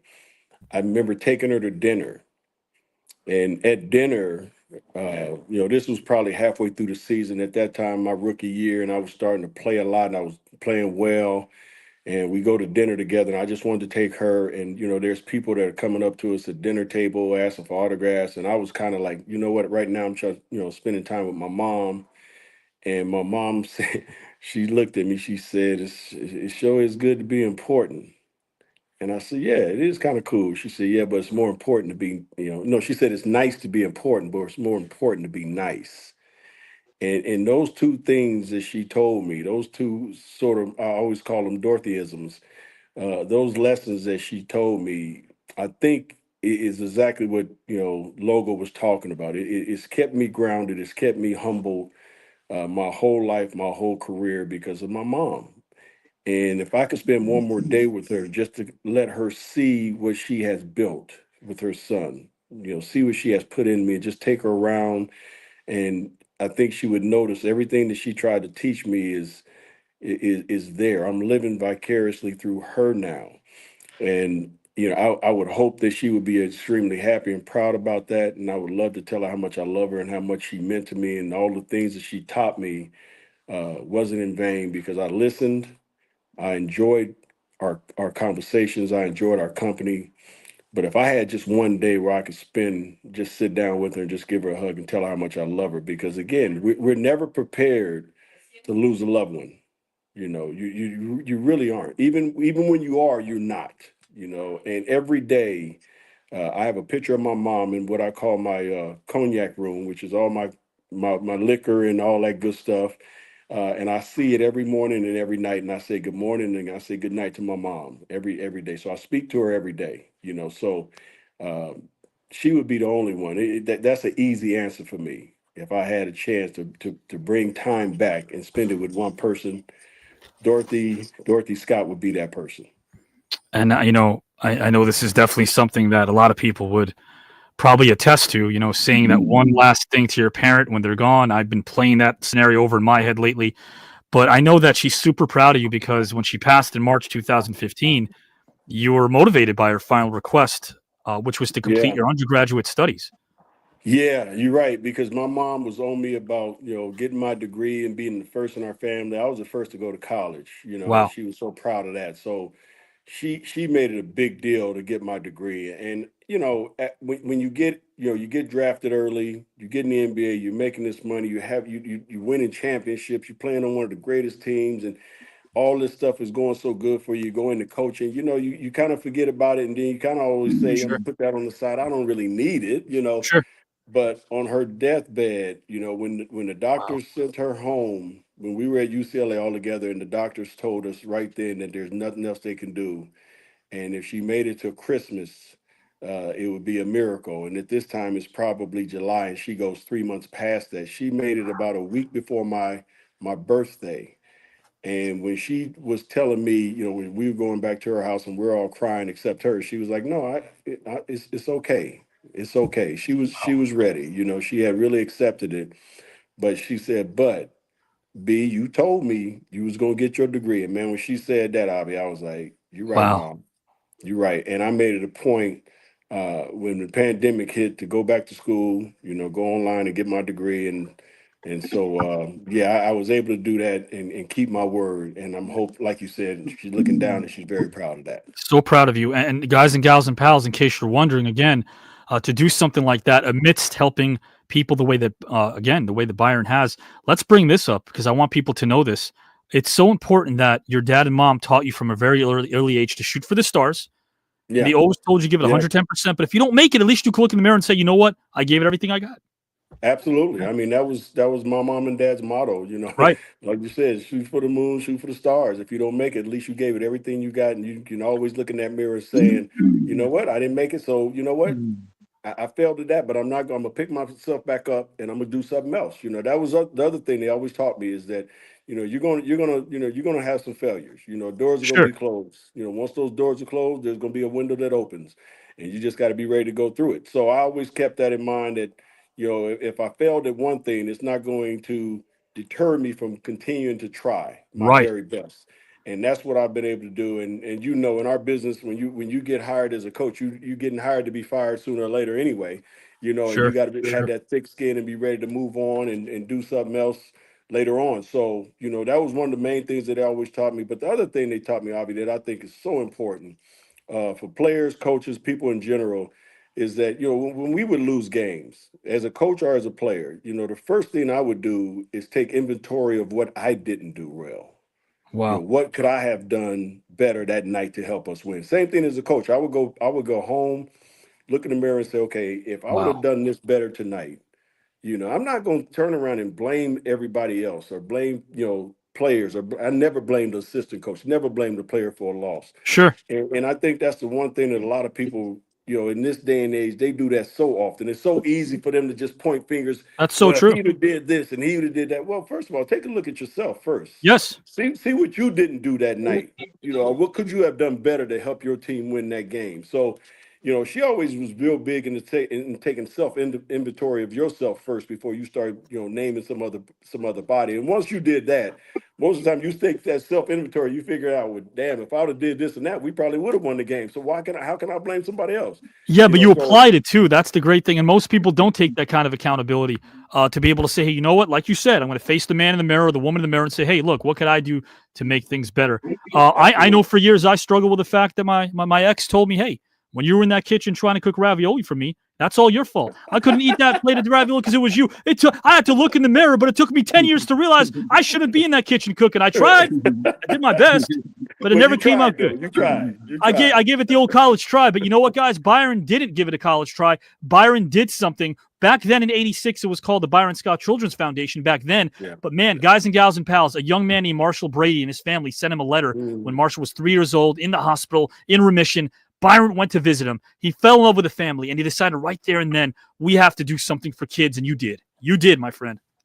Yeah, we had to. My business manager had to kind of weed out all the letters just to make sure it was true, and it was that Marshall was really at the hospital. And we went to the hospital and we met Marshall and his mom and dad, and we sit down with them for about an hour. And the kid was just a big Laker fan and a big Byron Scott fan. He just touched my heart. But what we did after that, when we left his room, we went to every room on that floor to say hello to all the kids with cancer. When we got in the car, man, Avi, when we got in the car, it wasn't a dry eye in the car. We were all crying because at that particular time I had two very healthy kids. Sure. They could be in this hospital doing the same thing. This was Chalk Hospital in Orange County. So we decided right then and there that we had to do something. We had to form an organization to help raise money for Chalk Hospital and kids with cancer. And then it kind of revolved into a few other organizations, Laura Houses, which was battered women, women that were hiding from their exes or their husbands that were being abused. And we were just trying to supply funding for that organization as well. And we ended up doing this for a long time and raising a lot of money. And we had a lot of people in Orange County that really got behind us in what we were trying to do with our foundation for kids with cancer. Man, oh man, guys, Byron Scott, again, gives so much back. This is the stuff, guys and gals and pals, that is worth talking about, because we all know the impeccable resume that's unblemished that a Byron Scott, a Jacques Rougeau, a Buster Douglas, a Stevie Ray, a Pete Babcock. We know, again, the name and the acclaim and the fame, but it's what they do, guys and gals, after the game. They do it oh so well. And guys and gals, again, we got some people watching again from 2 studios. Thank you again. We got a biopic coming up. You might be seeing some of these great faces doing something beyond the tournament as well with TKN, something else besides the tournament with TKN, and they are so busy and they're giving us their time, so give them credit for being here on a Saturday night. They want to win the tournament, but guess what, guys and gals? I have a funny feeling at the end of the day we're going to walk out with friends like a Jacques and a Byron and a Stevie Ray. New friends are being made all the time here on this broadcast. That's what it's all about. Guys and gals and pals, I'm going to kick it over to Mr. Jacques Rougeau with the same question, good sir. If you could somehow manipulate time once in your lifetime, my friend, by going back in time and spending one full day with a friend or a family member, who would you choose to spend that day with and why? The floor is yours whenever you're ready to go, good sir. Well, first of all, I'd like to just congratulate Buster and Byron for their accomplishments outside and their after careers and everything they do for the youth. I think it's amazing. I could sit here and listen to them all day long. I relate to them so much. I think that society should be grateful to people like them that are there to help and give back. And I'm going to try and bring you on another kind of story here. Now, I've been thinking about all this while these guys have been talking, and it's going to be a different route that I'm going to take today. Knowing that the people that know me from close by, knowing that I'm a special person, not a special person because I'm better, but a special person because I'm a little different. And I knew I was a little different, growing up, and so it was like this is going to bring me into my story. My dad is the one I'm going to talk about, because my dad, you guys have no idea how much my dad was my hero. My dad, he was a professional wrestler. He was selling out the Montreal Forum, 20,000 people. He was a hero to the Quebecers and the people from Montreal, and I'd go sit by the ring and look at him, and just I was just amazed by my dad. My dad was just, and I didn't know at the time that wrestling was fake. So, my dad was my real hero. And Lord knows it's so funny, because I got into so many fights in school because, kids would come up to me and the smart ones would tell me like, your dad's just a faker. And, and then when they'd say that, I'd get into a brawl, and I'd just like, I'll show you that my dad's for real. And, but anyway, it was like, my dad was my hero. And then I'm thinking of, the times that my dad used to wrestle Abdullah the Butcher and Joe LeDuc and all those big time heroes and the villains. And that after the show, it was so funny because the whole family would go to the Montreal Forum or the Paul Sauvé Arena every Monday night, and he'd bring his family to go and watch him. And it's so funny because after the show was all finished, it was a race to the car, in the parking lot at the end to see who's going to sit in the front beside my dad. I just wanted to sit beside him. I just wanted my dad to put his arm around me when we had about 30 minutes to drive home. I just wanted to be next to him.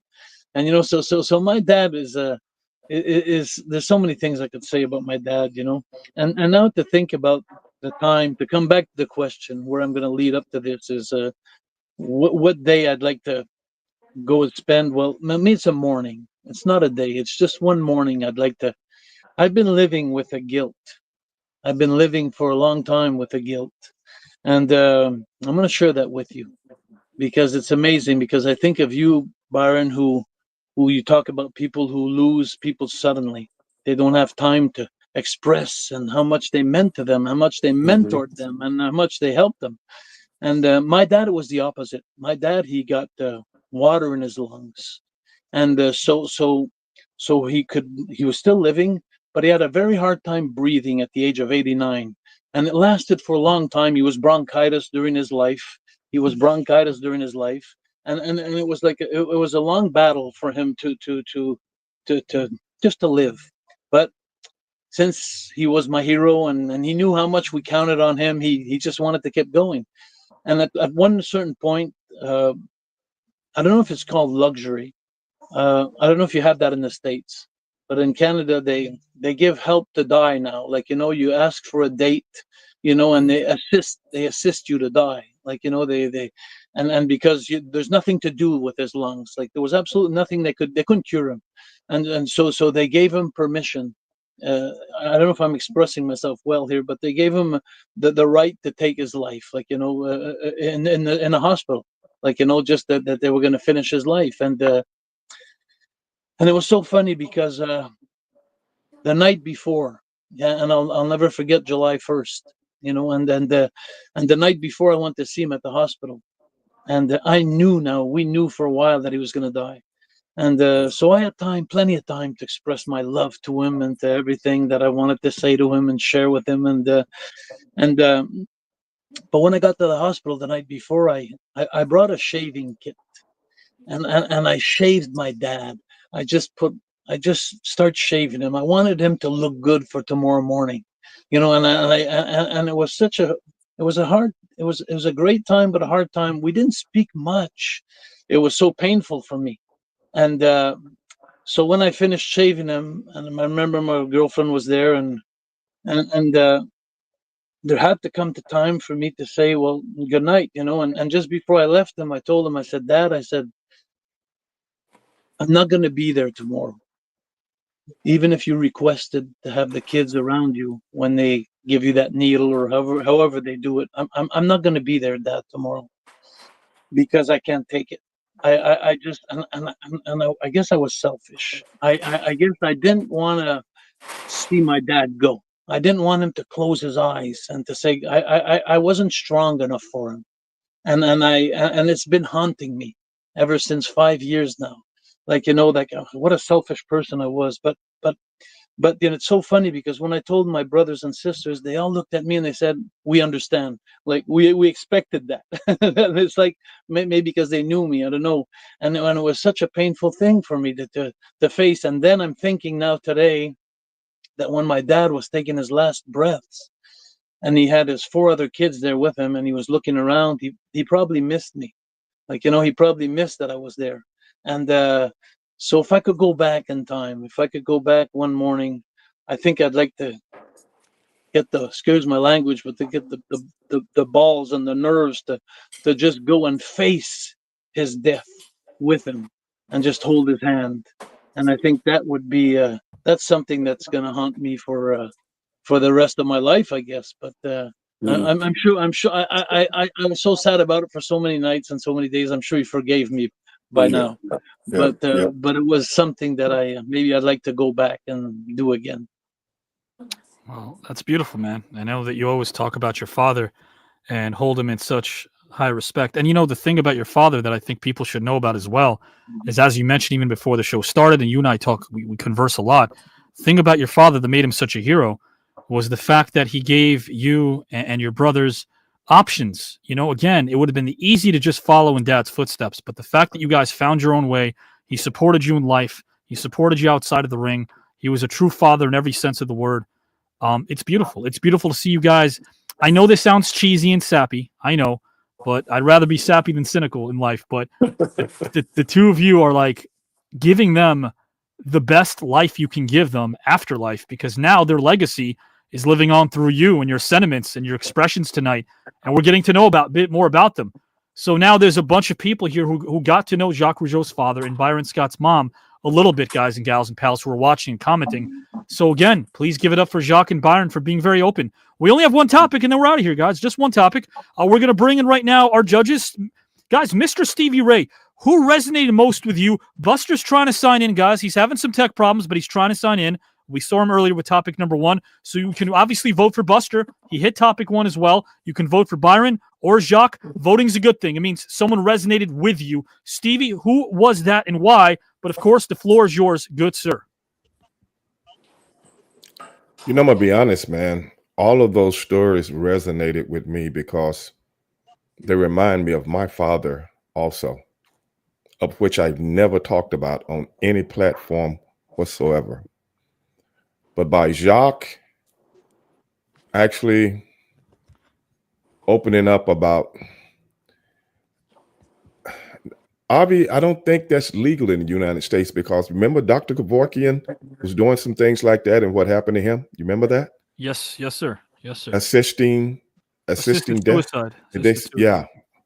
So I think that's what Jacques was alluding to here. But yeah, that really resonated with me, Jacques. So I have to go with Jacques. Appreciate that. I have to go with Jacques. And that's not because of what he tried to do to me in the ring. It's not because of that.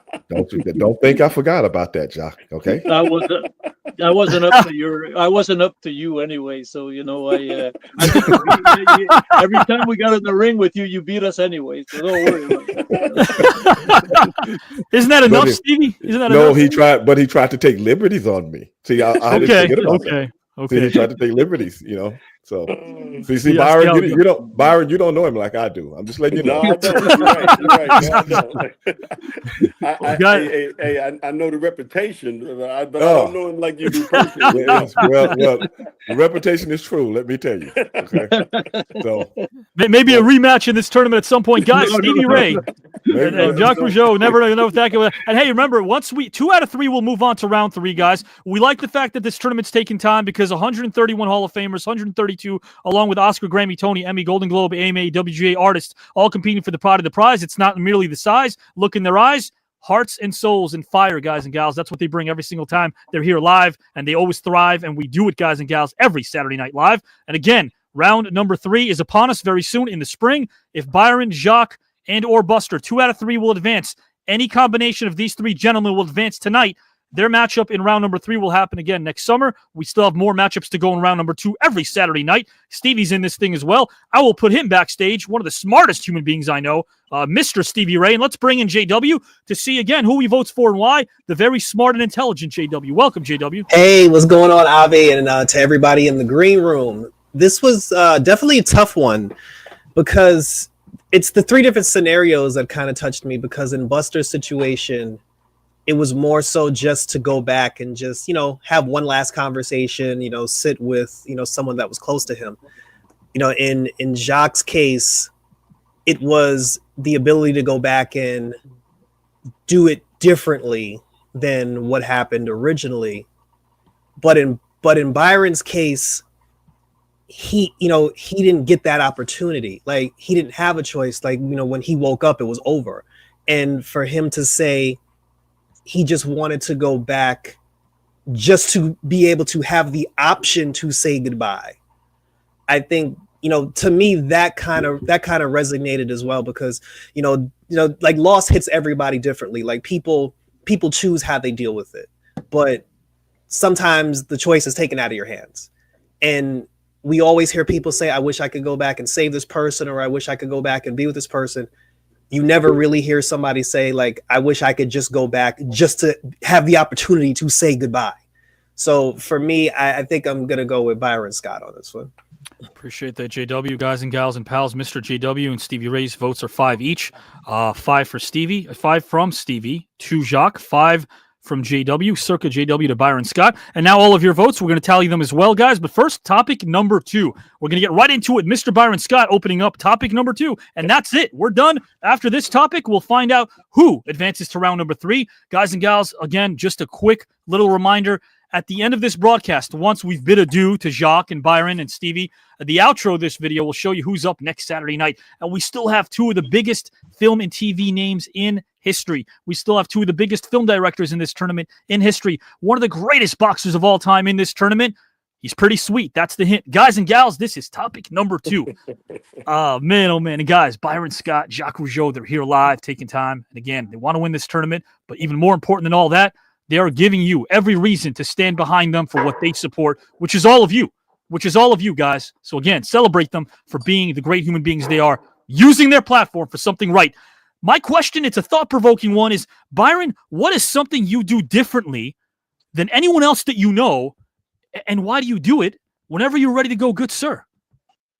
Oh, something that I do differently than anyone else that I know, and why do I do it? Well, I mean, my routine is pretty simple, but it's a routine that a lot of people don't do. Jacques probably does it because he's an athlete, and we athletes are just a little bit different.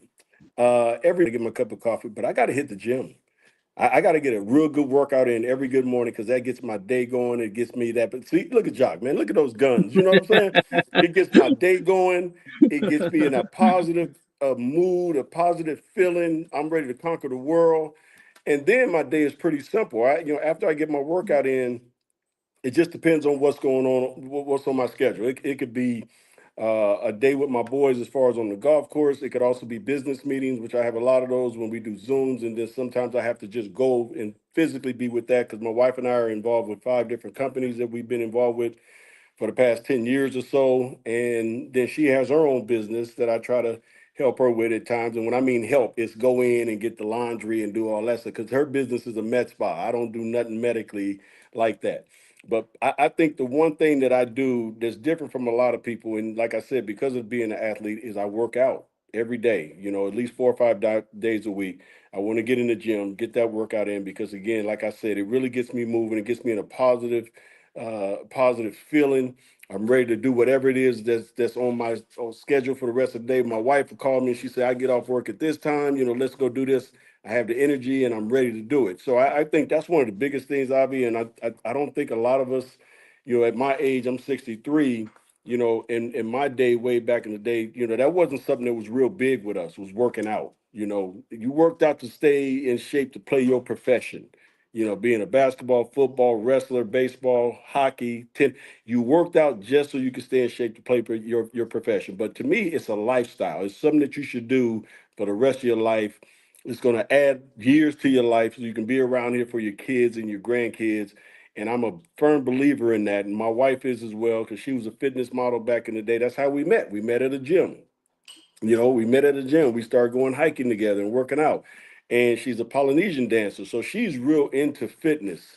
And that's why we get along so well, because I'm into fitness as well. So I think it's a choice that a lot of people don't make when they're done with their profession. I think it's something that is extremely important. If you want to continue to live this life and enjoy this life and enjoy your kids, enjoy your grandkids, and hopefully, God willing, get a chance to enjoy your great grandkids as well, then that's the one thing that I do that a lot of my friends and a lot of my peers don't do on a regular basis. And fitness is extremely, extremely important, along with obviously eating right and things of that nature. But you got to take care of yourself. I think, the one thing we can't do, from a health standpoint, the one thing you can't do is buy more time. I don't care how much money you got. You know what I'm saying? You can have, you could be worth 500 million, or you could be worth $1 billion. Steve Jobs was worth a lot of money. But when your health starts going down, down the drain, there's not enough money in the world that can save you. So I'm just real big into just going to the gym every day, at least 4 to 5 times a week, like I said, and keeping my body in somewhat good condition so I can continue to function at a high level for my grandkids. And I have a 12 and 10-year-old that live here in LA that I see often. But that's the one thing, Avi, that I do that I will not trade for anything right now. There are two things. I want to preface by saying this. There are two things that almost shattered my laptop right now. Jacques' bicep and the fact that Byron Scott, which is still young, said he's in his early 60s. He found the Fountain of Youth. I want some of that. Man. Can you tell me where that location? I want the Fountain of Youth, my friend. Look, you got to come to Northern California and go to a place called Contour. That's my wife's med spa. There's your Fountain of Youth right there. Okay? I would love to visit that. Right there. I want to plug that, guys. I really do, because again, at the end of the day, being youthful is so important. But I want to bring this up before we kick it over to Jacques, and then we're out of here, guys. Byron, I think that's also how you met your co-author, because you met him in the gym, didn't you? Absolutely. Right. So my buddy and my business partner, Charlie Norris, we met in the gym as well. And his friend introduced us, and then about a couple of weeks later, Charlie and I started talking. And Charlie, to this day right now, is 78 years old. So we met when he was about 70. No, Sure. I'm sorry, 60. Okay. And we said, I said to Charlie, I said, I see you doing a lot of cardio, but you need to do some weightlifting. And he was like, really? I said, yeah. I said, you need to do some weightlifting. So for 18 years, we've been lifting weights, doing cardio, ab work, and all that together.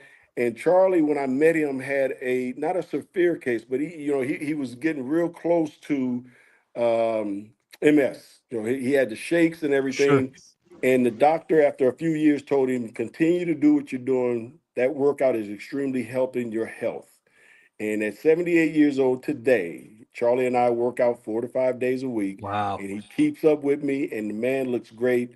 And there's guys in our gym that are younger than him, and he's in much better shape than they are. So I am a firm believer in working out, and I know Jacques is too, because you saw them biceps that he had. He can still knock some people out. Don't get it twisted. And I'll be honest, I barely. Yeah, please. Avi, it's just something that, like I said, man. I think this is a way of life. Is so important because, like I said, all the money in the world it's not going to do you any good if your health is ailing. You're so right. If you don't take care of yourself, if you don't eat right, then man, you won't be here long. And I want to be here. I want to be here for a while. I want to see my granddaughters get married. You know what I'm saying? I want to be here for a while. So having my buddy and my mentor from a business standpoint, Charlie Norris, we wrote the book together called Slam Dunk Success because we found a correlation between business and basketball. You're running a business and running an organization, a basketball or sports organization has a whole lot of similarities. And we found that out in our working out and talking and getting to know each other. And 18 years later, we're still doing it. I love that. And guys, again, thanks Jacques and Byron and Stevie Ray and Pete Babcock and Buster Douglas, because they're talking about things that you can apply and you're learning from professionals who've been there, guys. You're not listening to some Johnny-come-lately. You're listening to pros who did it by rolling up their sleeves. Of course, they had talent, but they had to work. They rolled up their sleeves and never stopped working. The sweat was their sweet. And as Byron brought up, guys and gals, the real wealth in life is your health. Wealth is your health. There's no doubt about that. Hey, Abby, can I tell you this one quick story? Yeah. And Jacques will love this as well. Sure. I remember when I was working out, when I was playing with the Lakers, and I had to run every night before we started training camp. And I was running a certain pattern. I was running about 5 miles around my neighborhood. One night it was pouring rain, right? And I said, well, let me wait and see if this rain subsides a little bit. Never did. So I said, all right, got to go run. Sure. Ran my 5 miles, came down. At this time I was married to my ex-wife. I'm laying there just out of breath. And I come in the house and she said, why would you run tonight when it's raining? I said, well, there's a guy that's about 6'4", 6'5" that lives in Florida that's working out as well. And I cannot allow him to get the edge on me. So again, it's that hard work and that mentality. Because like you said, we all have talent. And I never thought I was the most talented player. But I also felt that if I wasn't as talented as you, the one thing I can't allow you to do is outwork me too. You can be more talented than me, but you're not going to outwork me too. I love that mentality. That image of somebody else. Yeah, you're not going to grab my spot. I'm going to outwork those imaginary. He running in the sunshine. That's great all day. Okay, that's fine. I got to go do what I got to do. That's a great way to challenge yourself, guys. Why not challenge yourself? And Brian is preaching something, guys and gals, that we should all apply. Listen to this man. Please do so. And guys, again, I'm going to bring up the same question to Jacques Rougeau, and then we're out. But I do have to say this. I barely put up some tape here to keep my laptop intact due to Jacques Rougeau's aforementioned biceps. Byron Scott being, again, extremely youthful. I don't know if I bring Stevie Ray, my laptop might crash. You see those guns that he's got? Stevie's gun. He might crash my whole laptop, guys, and the server, and Wi-Fi, and NASA, and all that good stuff. Guys, same question I have for Mr. Jacques Rougeau, the one and only. What is something, my friend, you do differently than anyone else you know, and why? Whenever you're ready, the floor is yours to go. Good sir. Well, I'm going to take a second or two to say, Byron, you're my hero because, we go for the same school. I'm 65 years old, but I don't go for the same reasons anymore. I go because my girlfriend's 10 years younger than me. Hey, Jacques, we're in the same boat. My wife is 11 years younger than me. We're in the same boat. So I want to make sure that she sticks around. But anyway, but I agree 100%. I spend an hour 15 minutes every day training, and it's a blessing, and it's part of our day. But so I'm going to go to another subject, and so I don't get bored because I have the same philosophy as you. So I'm going to say something that I do differently is I'm going to say I teach differently. I'm a teacher in life, only in my older years, because I was thinking of that today. I was thinking how the teachers today, it's so funny because I talked about that to my girlfriend today, about the teachers today that are 20 years old, 25 years old, and you have teachers in schools, but teachers should not start before they're 40 and 45 years old, because the best teaching you could give in life is experience. Yeah. And so me, I'm going to go with teaching, because I have this thing about teaching. I think I was blessed because I always have my heart in my hand, and I'm not afraid to show my failures to people. I'm not afraid to put myself on their level, to show my problems I had in life, and I've been there and done that. And so I'm going to go with the word empathy, because when you teach with empathy, then you connect with people, because while they're telling you your story, you could relate to them with the same story you had, because you have the experience. And so I teach like that. I teach like that when I give my conferences in schools against bullying. I was bullied, severely bullied. Ask Stevie Ray, he'll tell you about it. I was severely bullied in the wrestling business, and I came out of it. And so with my experience, I shared that. So when I talk to the kids in schools, they tell me their story, I could relate to them. I could show them my fear I had. I'm not afraid to put myself in a position to tell them I was afraid. I was scared. And so by doing empathy with them, I did the same thing at my wrestling school. When I had my wrestling school for 25 years, I taught them. But I also, I had empathy when the guy told me, well, Jacques, you want me to climb up the top rope, but what if I don't fall in the right spot, or what if I break my neck, or and I tell him, I said, I understand the fear that you're feeling, because I was on the top rope before.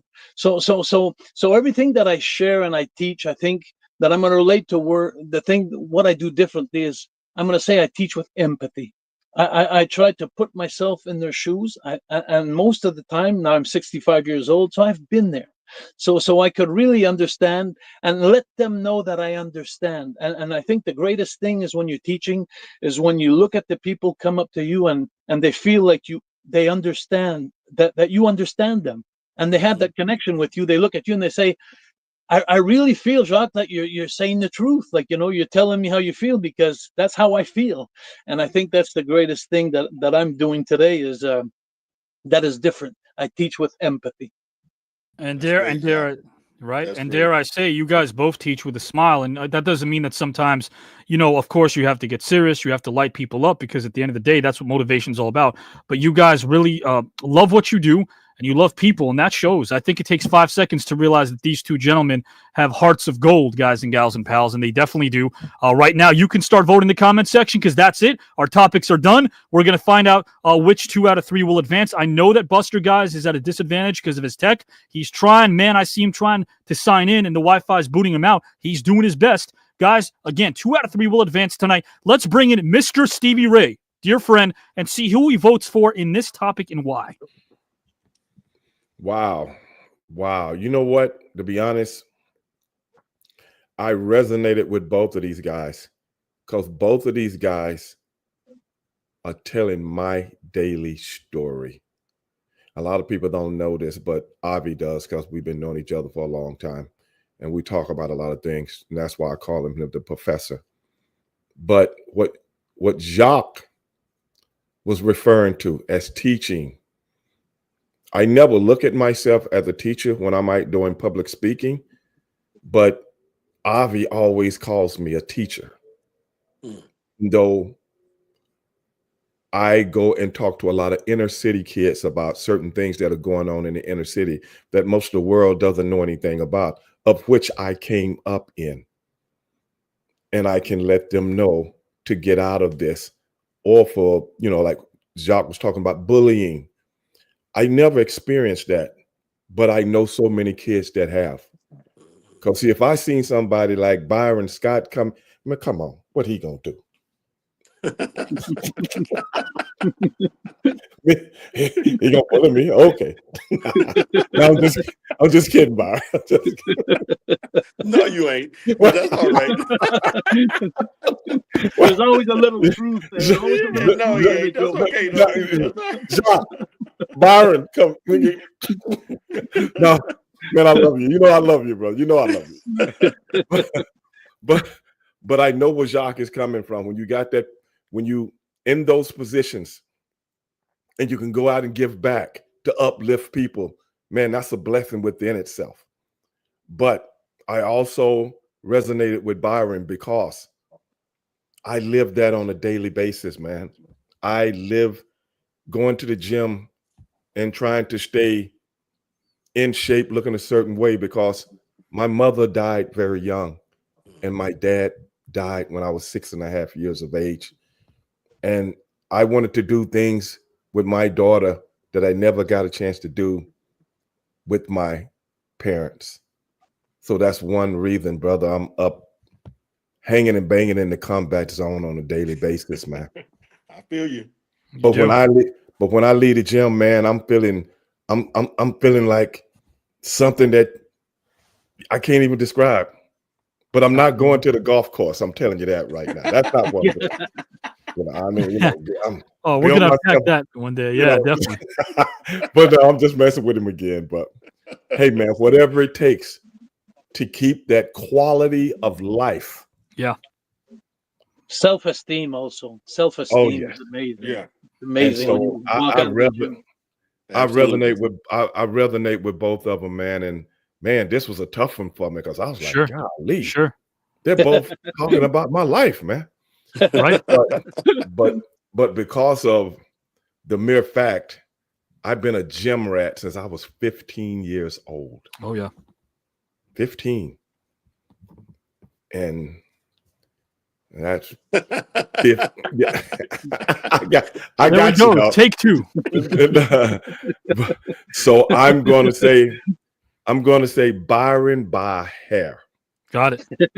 Byron I mean a hair, Jacques. I'm a groupie. I'm a groupie for the gym too. Right now. we had none of that. Okay. Honestly, guys, I got to tell you, when he started this conversation, I said right away, Byron, I said, he just hit the jackpot because you touched me so much. I go to the gym like 6 days a week. And when I leave the gym, I feel like my day is complete. Sure. Like, now I feel like I have this self-esteem about myself that is Jacques, don't you agree, Jacques? It does more for this than it does this. Oh, I agree 100%. 100%. You feel mentally that you can conquer the world. Right. Anything that comes your way, you can handle it. Yes. Byron, I went into the gym some morning that many mornings I went into the gym where it wasn't a good day, and I'd leave the gym and my morale was just booming. It's like it just changed everything. I know that we could also change a lot of people's moods. And again, if you guys are okay with this, I know, again, being the great human beings that you are, one of our viewers, I think one of our new viewers, Brittany, I'm not doing so well, but I had to hop in. Hang in there no matter what it is. Please, Brittany, we implore you to hang in there because I promise you, if tomorrow's not better, the day after might be. It might be. So just hang in there. Look, Brittany, when you wake up in the morning, it's a blessing. You got to remember that. When you wake up in the morning, it's a blessing, and just enjoy the rest of that day, and just, you got to treat it like it might be your last. You just try to take it for everything it's worth, enjoy it, have fun with that day. And like you said, it can't be that bad. Once you wake up, it's all gravy. I always say this. Everybody goes into a tunnel sometimes, but but at the end of the tunnel, there's always light. And sometimes the tunnel feels like it's really long. But when you come out of that tunnel, you look back and you say, "Man, I'm glad I stood it." I love that. I went through. I love that. And you know what, guys? Again, Jacques, Stevie, Byron, Buster, Mr. Babcock, JW. Every trauma they've endured, they turn into something positive. They turn into something creative. Just remember that, guys and gals. Physical beauty might be short-lived, but what you offer inside of your soul to others will definitely be the bouquet of flowers that they need in life. So just write your story, tell your story, inspire other people, because the easy thing to do is tear people down. That's the easy thing to do. After watching Knick games for 22 years, I felt like tearing apart my room, Byron. Now they're finally playing well, and I'm doing the show, and I can't watch the Knicks. 22 years they had me suffering those Knicks. Growing up in Queens, man, that's how it is. But Brady, you got this. I promise you got this. And JW, you got this as well, my friend. Who all resonate most with you and why? Good sir. Yeah, that's honestly, I'm glad Jacques said what he said, because I liked your answer about being a teacher, but I'd be lying if I said I didn't resonate with the gym thing. And I'll even tell you guys a little quick story, because even me, I go to the gym, I work out at least 3 or 4 times a week, and I still play basketball. Yeah. And there was a time where I was in the gym, I was playing basketball, and it was 2 other guys that were there. They were older than me. And these 3 young kids, maybe 22, 21-ish, they came on the court and they said, "Hey, how about we play 3-on-3?" And then I said, "Okay, cool. So what are the teams?" They said, "The 3 of us versus the old heads." And then I kind of turned around "Oh, y'all talking about me." I'm when did I become one of? That was the day I realized I was one of the old heads. long story short, we beat Jarrell, welcome to the Gray Beard Society of America. I was shocked, but we beat them 21-7. Right. 21-7, blew them out of the gym. And they asked me, they were just wow, you guys were all over the place. And they asked me, they said, "How old are you?" And I told them, I was "Well, I'm 44. And when I told them that, their faces hit the ground, they were "You're 44. I said, "Yeah, I'm 44. Then one of them said, "Yo, what's the secret to still being able to play this good in your 40s? And I told him, I said, "Don't stop." Yeah. Keep working out. I said, now that it's don't wait until you turn 30 to start going to the gym and start taking care of yourself. I said, start doing it now. So when you get my age, you won't have these problems. Because I didn't take my exercise seriously until I turned about 34, 35. I wish I took it as serious now as I did when I was in my 20s.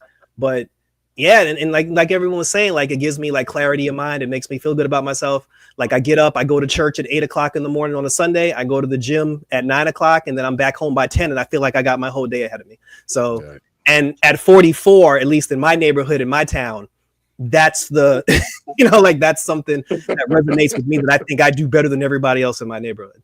Mr. Jacques Rougeau? I just wanted to say something. Now that you convinced me that Byron's the winner here on this subject, my girlfriend, she just come out of a 16-month cancer battle, and just this morning she walks 8 kilometers. This morning, and she walks 8 kilometers every day now since she finished her last chemo treatment about 3 weeks ago. So Byron, you hit the jackpot. You got this one. Well, you know what, JW, again, your votes are worth 5. I know it's very difficult to vote on people's experiences, but we call this the sport of the mind, sport of the heart. Who resonated most with you and why? Good sir. And remember, and I know this sounds cheesy, there's no better. No one here is better. No, of course, because both answers were good, but for personal reasons, I got to go with Byron. Byron, okay. I agree. Guys, again, I'm tallying this in the back. Man, oh man, guys, here's the thing. I'm going to announce it right now. Maybe we'll get a live reaction from Byron and Jacques. Guys and gals and pals, please, first off, give it up for a man who's not here right now. Give it up to Buster Douglas, man. That man's all heart. He's all heart. That man does so much for the youth out there. Come full circuit in life. That man gives it back. He invested his own money to build a recreational youth center. That's what he does. That's the kind of men we have here on screen. Byron Scott does the same. Jacques, the trainer, he's trained people that have become stars, but he's also trained those that maybe didn't have a place in pro wrestling, but they had a place in Jacques' gym and his heart because he cares about people. And Stevie Ray going to college campuses, taking time out of his schedule to educate people the way that he does, no matter what, just a phone call is all it takes. Byron Scott has so many different causes he supports. That's what it's all about. Guys and gals and pals, officially give it up, please. JW, if you can as well, let's give it up for Jacques Rougeau and Byron Scott, who are moving on to round number 3, the TKN Celebrity Tournament. They both will be in round 3 of the TKN Celebrity Tournament. Jacques with his biceps. Go to the gym. Go to the gym. Oh, man. Take three with Jacques Rougeau. Man, oh, man. Guys and gals, JW, Byron, I'm going to have you go first, my friend, because I want to play a quick 30-second, 40-second video for you. I think you'll like it. And then we're going to bid Byron Scott adieu first. Byron's going to go first. Byron, anything you'd like to tell Jacques, JW, or Stevie, my friend? Well, JW, thank you so much. I appreciate you, that the fact that resonated with you, and Stevie Ray, the same thing. Jacques, man, what a great guy. I'm looking forward to battling you a little bit more. And I know Stevie Ray, too. I know he's going to be battling. He's throwing little jabs in there right now. But, I'm going to keep going to the gym, Stevie Ray. I ain't no pushover, just so you know. But no, this is fun, Jacques, man. I love your attitude. I love your presence, man. This has been a lot of fun just to get to know you a little bit, and I'm looking forward to the third round. Thank you. Same here. I got to tell you, Byron, I watched you when you won your first round, and you amazed me then, and you amaze me now, and I'm not afraid, like I always said, to put myself in a position where sometimes I'm a little weaker, so I'm going to go ahead and do it now. I hope I don't have to face you in the third round. But Stevie Ray I could handle. I knew how to handle him. Oh. But you, Byron, you got the... Jacques, let me know first. Give me the memo. I got to get a bigger laptop for those biceps of yours and Stevie.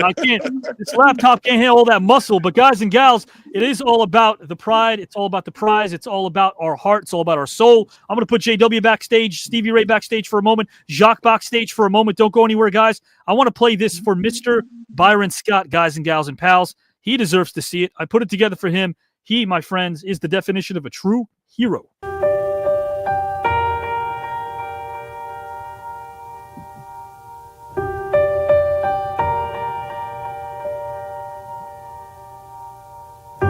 Byron Scott, Arizona State. The first team all Pac-10 out of Arizona State at 6'4 and a half, 185 pounds from Inglewood, California, and some say the best guard in the crop, working his way into the NBA. Byron Scott, the newest member of the San Diego Clippers. Great Michael Cooper. And Byron Scott. There's the book, guys. I'm going to plug it. Buy it. It'll inspire you. Look at what this man does for you, guys. Incredible. Remember? Byron Scott, guys.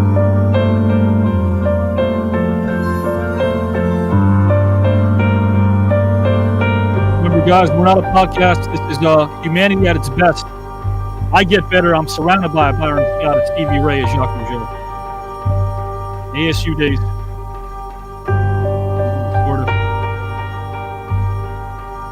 Sugar. Russell.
all about, guys. Family is what it's all about.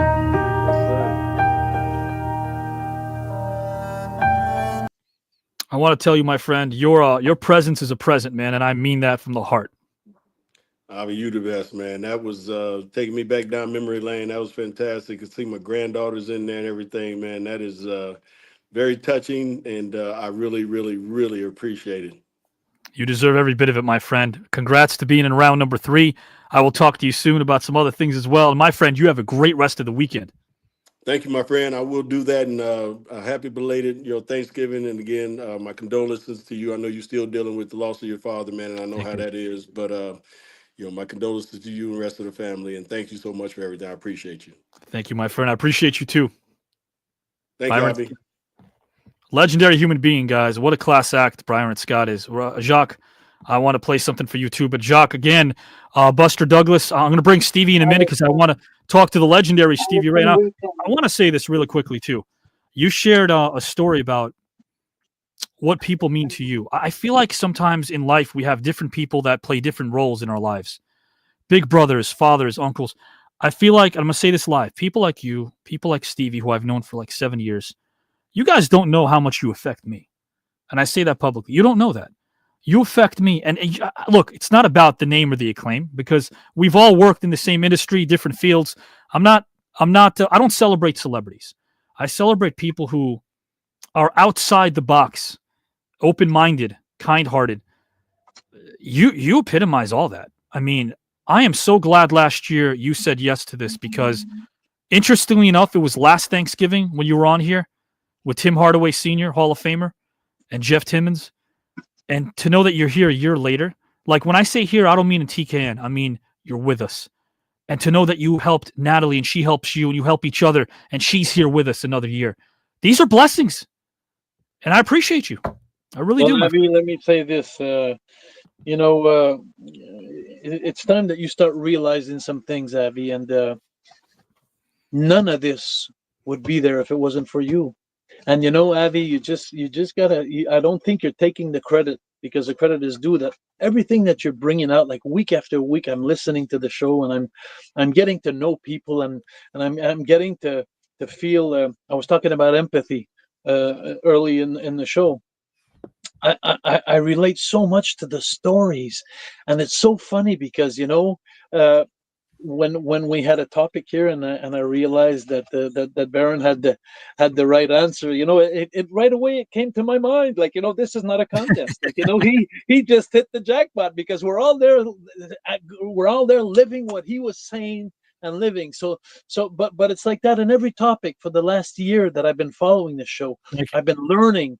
I want to say a couple of thanks if you don't mind. I have some people that were listening, and Natalie's in front of me. I would love to. Natalie said, "Hey, thank Colleen Leonard and Silmauro Toville, Martin Villeneuve, a friend of mine, Chad Dixon and Larry Van Gunn Lemley and Jamie Sparling and Allison Wheaton and Phil Donahue." But those are people that Natalie just wrote in front of me because she wanted me to thank, because we have certain people that we appreciate. And everybody out there, and especially there's Katie, that's there, and all the other judges that weren't there tonight also. Yes. I'm doing it. Howard, I love to death. And I listen to him, and even Stevie Ray. Even Stevie Ray, I got to tell you, he was my opponent in the ring. And he beat me up quite a bit there when I was in the ring. But I gotta tell you, he's a funny guy. But when we meet in Comic Cons and stuff like that, we always give ourselves a hug. And and I feel like there's a camaraderie there. Like, So all that to say that this experience has been such a blessing for me, and then just to even be considered to do this show is amazing with all the people that you have, and the thing that scares me the most about this competition, that really does, is the American culture, because the American culture, I feel like I listen every week, and I'm going like, not only that I'm learning so much, but I'm naive. It's not like I don't know. And I'm afraid that as we're going ahead in the rounds, I'm going like, I'm going to be outclassed because Americans are very patriotic. which is normal. Like we are Quebecers, like the French Canadians. We're and Canadians. And so I feel like as we're going along in the contest, my chances are getting less and less. So every time you ask me the question, how do you feel about winning this thing? And I'm going like, well, I'd really like to go out and say I'm going to win this, but to be honest, well, you know what though? I don't think it's about the psychology and everything that you're teaching on your show is much beyond my knowledge and me. I don't think so, because again, let's just make sure we have a scorecard here. Let's read the scorecard. In the history of your life, first off, it's not about the American culture. It's about knowing humanity. You know humanity because you've trained people from all walks of life. Americans, Canadians, you've trained them all. And guys and gals, Jacques does not bring this up. Jacques doesn't say, hey, mention this. Hey, man. He doesn't do that. I want to do that. I want to show you guys before I bring Stevie Ray in and everyone backstage in to congratulate Jacques. I'm going to bring all you guys in because he shouted some of you out as well. I want to say this. It's been one hell of a year. It's been one hell of a career. It's been one hell of a life. But if you want to encapsulate something that's happened in Jacques Rougeau's month of November, here it is. It's the 30th November. Guys and gals and pals, please take a look at this video to sum it all up as it pertains to Mr. Jacques Rougeau in the month of November.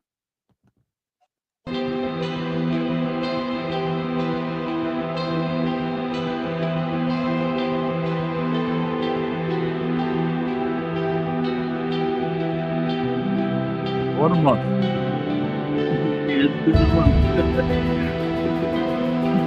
sir.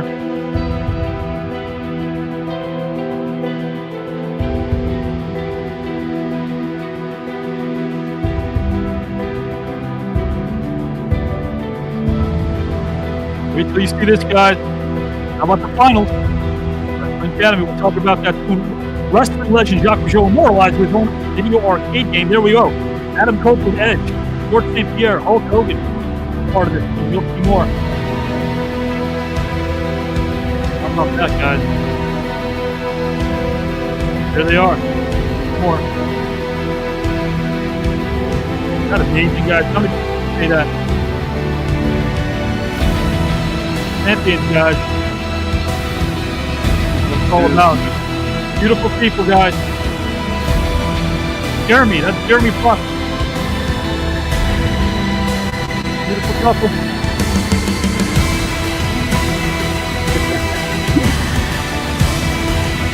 That's Marilyn Monroe.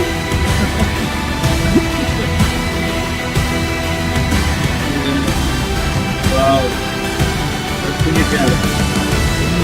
Beautiful photo. Beautiful photo. There's the flag, guys. You are doing it.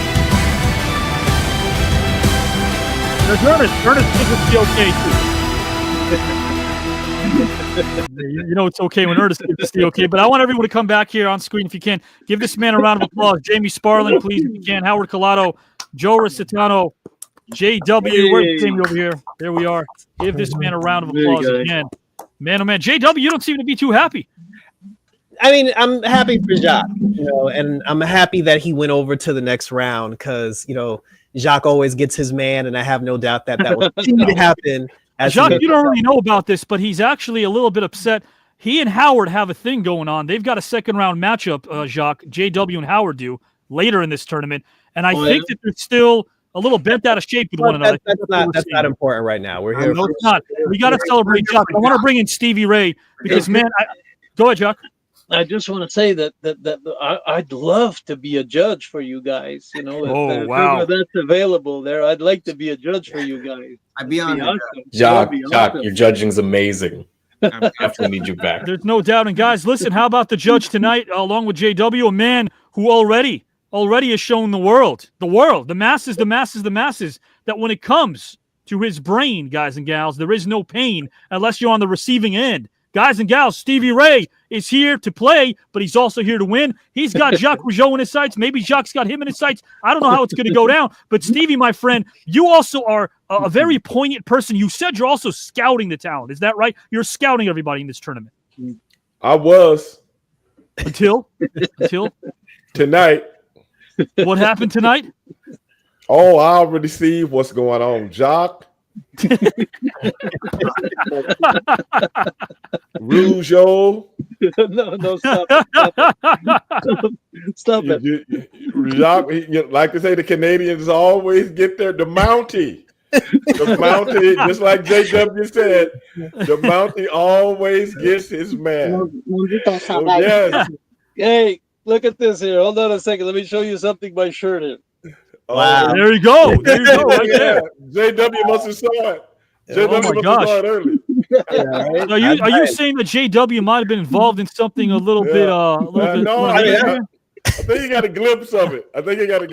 Man. But Yes, on my part. scouting talent, with talent like that, man, the show has no end, brother. With talent like what we had on tonight, I mean, you're talking about heavy hitters, Jacques Rougeau, the great Buster Douglas, who I'm just kind of sad that he, his stuff had taken differently. Really.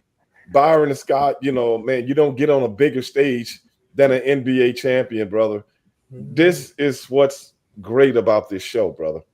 When you can take people from all genres of sports, entertainment, everything from behind the scenes to in front of the camera, and put them all together, and they get down and do what they do, brother.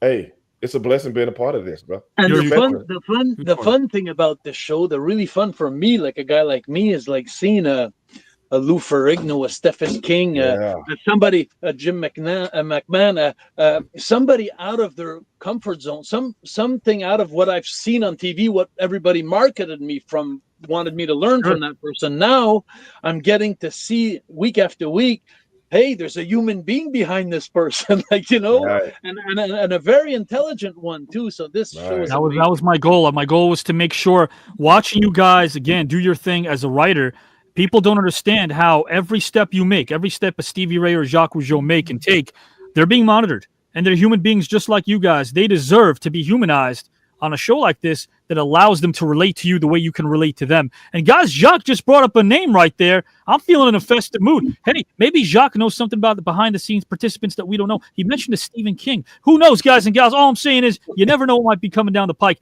We got some players here, 11th hour. Jacques Rougeau, I want to mention this without rushing it. Guys, Wrestling Academy, and I've been plugging it, I'll keep plugging it, and you guys know also with the interviews I've been doing, Wrestling Academy is changing the game because, again, prizes galore. We're talking about a lot of money, but the experience of training in Japan and in Mexico, and Stevie knows this, man. If you're training in those places, you are getting an education. Jacques Wrestling Academy allowed all of the great talents in the indie scene to do just that. And if that's not enough, how about the arcade game? Hulk Hogan, George St. Pierre, Adam Copeland, Edge, Jacques Rougeau being part of that elite class, guys. You got to know the Rougeau name. Jacques is not.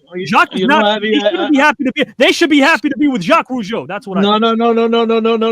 Yeah. You got the important thing in life is knowing your place. And I got to tell you, the three people that are there, they're probably looking at the other end of the row and saying, "What is Jacques Rougeau doing there?" But I'll tell you something. It was amazing to be in Orlando with George St. Pierre, Hulk Hogan, and Edge, and just having thousands of people come up and looking at our machines that are going to be in movie theaters, arcades around the world. They're going to be in Dubai, they're going to be in Mexico and Japan and Canada, United States. And like I always said, a lot of people come up to me and they say, "Oh man, it's so awesome! You're going to make some money with that." And the first thing that comes to mind, I know I'm not a businessman, but it's like, that's not important. What's important is my son one day is going to go into a movie theater and he's going to see me there on the machine. That's important to me.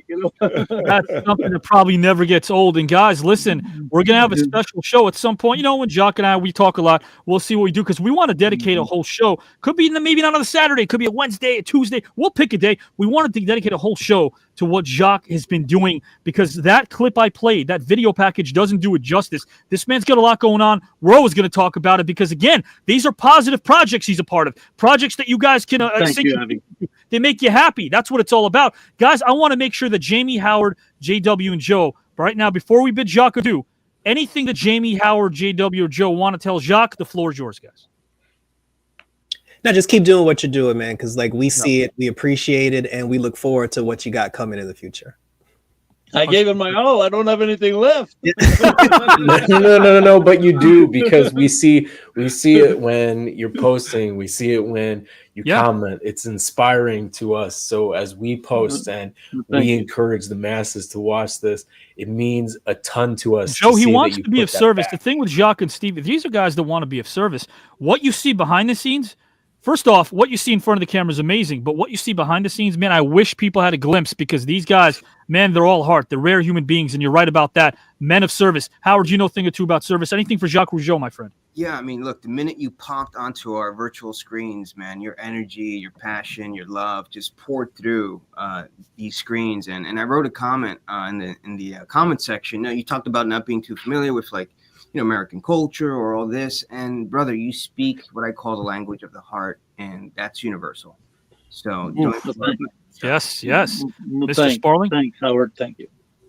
Mr. Jamie Sparling, any words for Mr. Jacques Rougeau, my friend? I think we might be losing some audio for Jamie. Guys, that's all right. At the end of the day, tech stuff. Hey, it happened to Buster Douglas. I think I shocked him. Might have been that. There we go, Mr. Sparling. Anything? I always said, Mr. Sparling, you kind of look a little bit like Edge.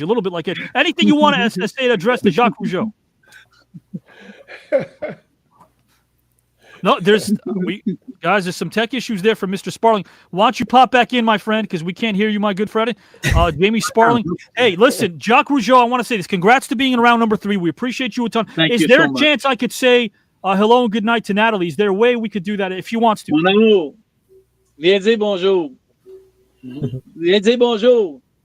She's coming. If there's a way. Stevie, anything you'd like to tell Mr. Jacques Rougeau? I know you guys go way back. I know you do. No. Further than that, we do go way back, man. Jacques, I just thought about that, bro. Watch how you talk to me in front of my girlfriend. Hi, Natalie. How are you? I'm good. You see how I caught myself? Is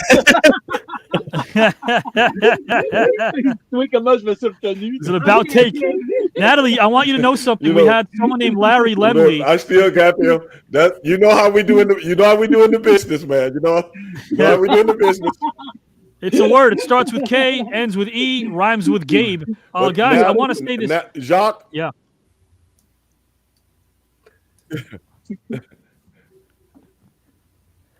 Jacques, oh, can you hear there me? we go. Yeah, we can hear you. Yeah. I think we're having Wi-Fi problems. Can you hear me, Stevie? Stevie, can you hear me? Say this is Jacques. Okay. Yes, I can. Okay. Yes. Okay. Yeah. Can you hear me? Can you hear me? Yes, sir. Yeah. Yes, sir. Avi, can you hear me? Yes, sir. There's a delay. I wanted to say this is Jacques before he leaves tonight. You know, you chronicled everything Natalie was going through, and I really sympathize with that, because Avi knows this, that a good friend of mine of 35 years, man, was going through a similar struggle for years. And this guy's been by my side. His name is John. Yeah. He's been by my side, brother, since 1991. 91, when we became friends. And brother, he went through the struggle of his life, brother, and I was right there with him, because he's been beside me throughout my whole career. And he lost his battle, man. But brother, you talking about a fighter. He was a real fighter. And Natalie, what she was going through actually made me think about him. But it actually made me empathize with what you guys were going through, bro. And hey, man, I can do nothing but give kudos to the fight you guys gave and where you are right now, brother. Nothing but kudos and love, bro. I just want you to know that. And I'm a real fighter too. So I'm not the That's exactly what I'm saying.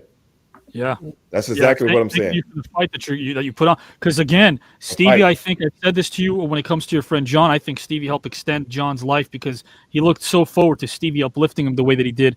And Jacques and Natalie are a great team. You know, you want to talk about tag team champions? I think Jacques and Natalie can win any tag team belt in any promotion, because they're the best tag team we've seen over here. I got to ask you something. Which one is the better part of the couple here, the better half? I mean, do we really have to? I mean, certain things are self-explanatory. Yeah, certain things are self-explanatory. Oh, you know what? If you want us to say it, No, Stevie, Natalie doesn't know this, but say no more. Say no more. Jack, I want you to know she also inspired Larry Lemley, who's been commenting and also was a judge last week. Larry was so inspired by Natalie's story. He told his story of surviving cancer because he saw Natalie and Jacques talk about this, and he felt like it's okay. I could talk about it too. Tell my story. He did. Wow. And he shared it last week with us. So again, you guys are inspiring a lot of people. A lot. So thank you. Appreciate it. Thank you so much. She's my rock. Thank you. So No doubt about it. You are my That's good, rock. brother. You are. Okay, Well, my good. friend, That's good. I hope you two can celebrate tonight. I hope you could celebrate. Congrats Hey, to wait a you, minute, Bobby. Bobby. Yes, Wait sir. up. Wait a minute, man. Yeah. Jacques, you sent me a message one day, and you said you was coming down to Texas. You and Natalie. You remember that? Yeah. I remember. I haven't saw you, bro. Where you been? To be honest with you, I'm after looking for you. after reconsidering, I thought it would better. We had better things to do.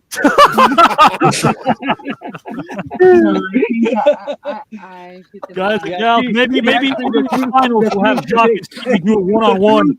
The truth is when we went to Texas, believe it or not, when we arrived to Texas, that's when she fell sick. Yeah. And then she had a pacemaker put into her. So this is not. So she started with the pacemaker, and now she had the cancer.